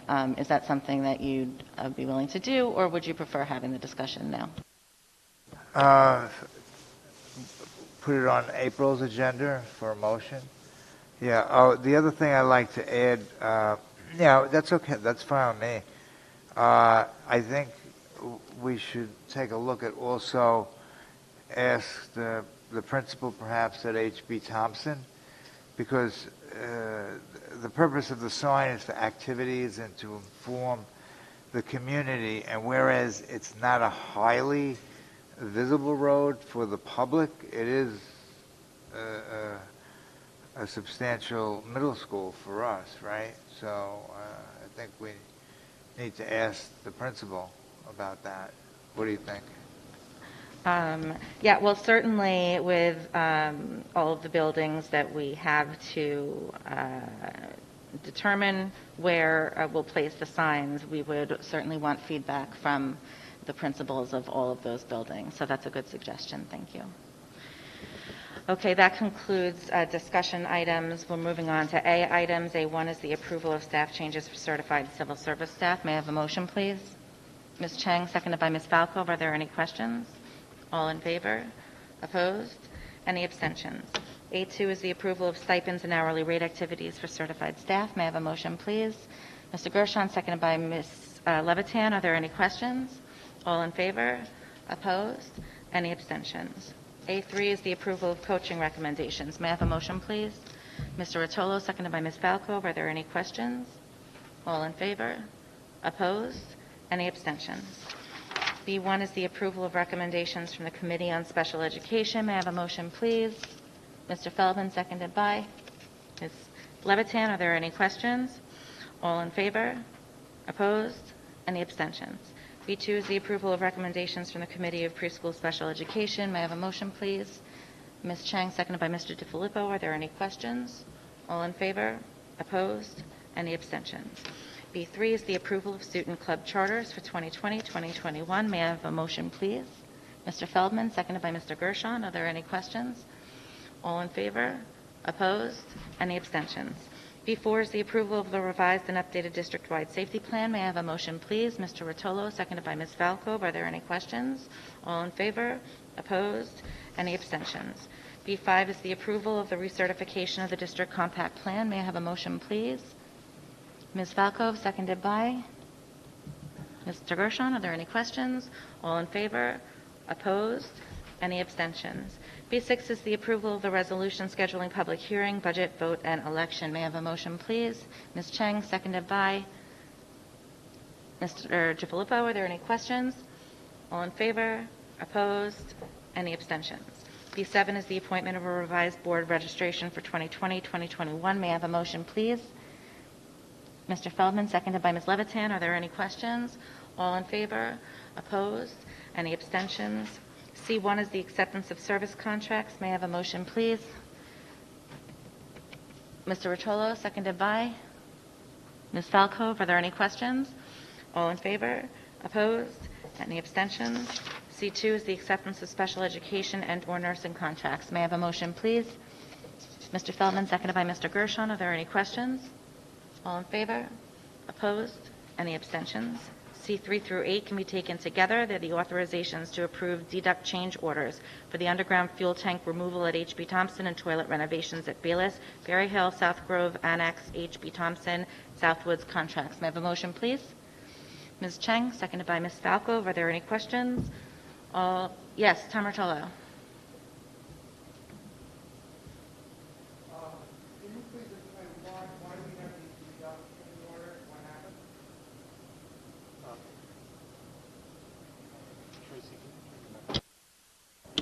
So we've done a series of these deduct change orders over the course of the last several months. Basically, when a project is closed out, if it didn't cost as much as the original budget, then the deduct change order lowers the cost of the project to what was actually spent, not what was budgeted. So if we budgeted $1 million for a project and only spent $900,000, then you'd see a deduct change order for $100,000.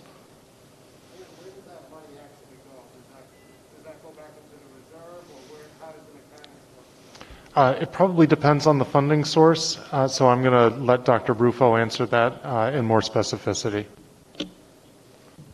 Yes, Dr. Rogers is correct. It does depend on the funding source. At the end of a bonded project, it's if there's additional funds left over on balance, then you would use the funds to pay off debt service. If it were a transfer to capital project like that we put in the budget and there was a surplus fund, that would go back to the general fund. Are there any other questions on this item? Okay, all in favor? Opposed? Any abstentions? C9 through 11 can be taken together. They are the authorizations for piggybacking on Southampton School District bids. May I have a motion, please? Mr. Feldman, seconded by Ms. Levitan. Are there any questions? All in favor? Opposed? Any abstentions? C12 is the authorization to participate in the Nassau County Consortium for Transportation Services. May I have a motion, please? Ms. Chang, seconded by Mr. Gershon. Are there any questions? All in favor? Opposed? Any abstentions? C13 is the approval of intermunicipal cooperative agreement. May I have a motion, please? Anyone?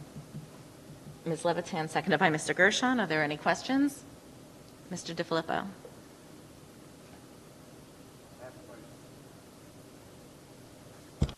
So my question, that's 14C13, right? Oh, yeah. Okay, so with this agreement here, is there anything that they will be looking at, cameras, air conditioning, any green energy buses included with that? Because I know there was various conversations from the community about any or all of that during the course of the year, as well as the board and the superintendent about maybe the cameras.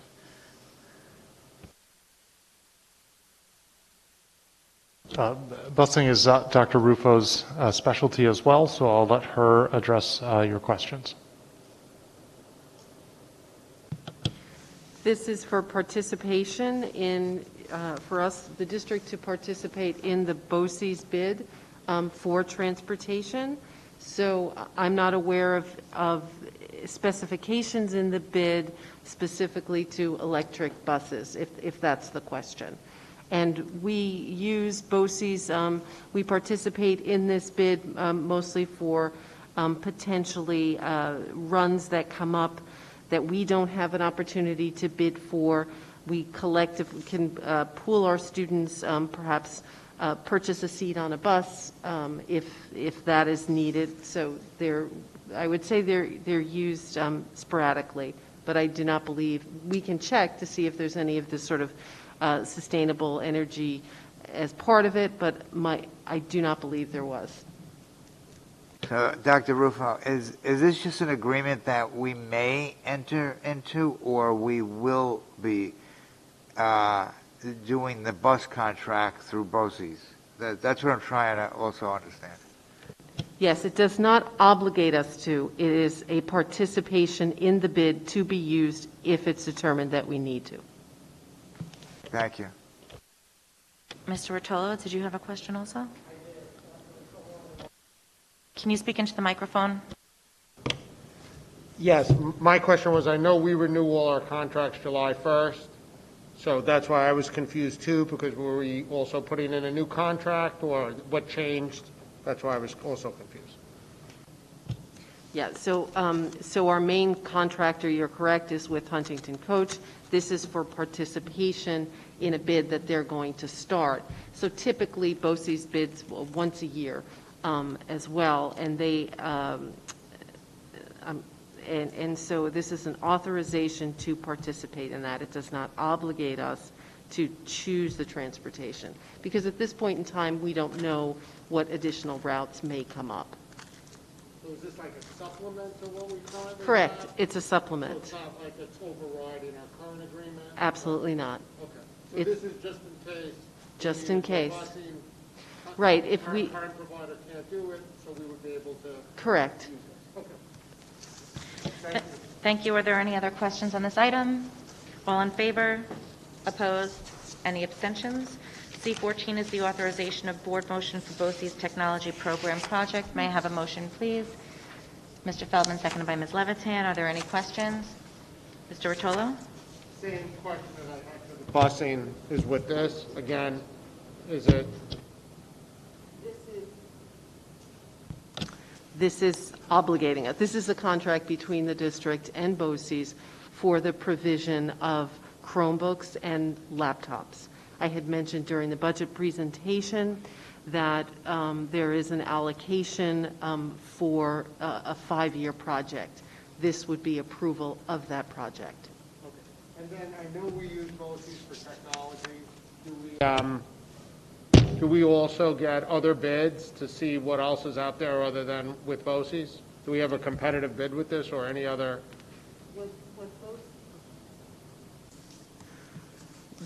How these projects are run is BOCES typically will purchase off of the state contract or their own bids that they run.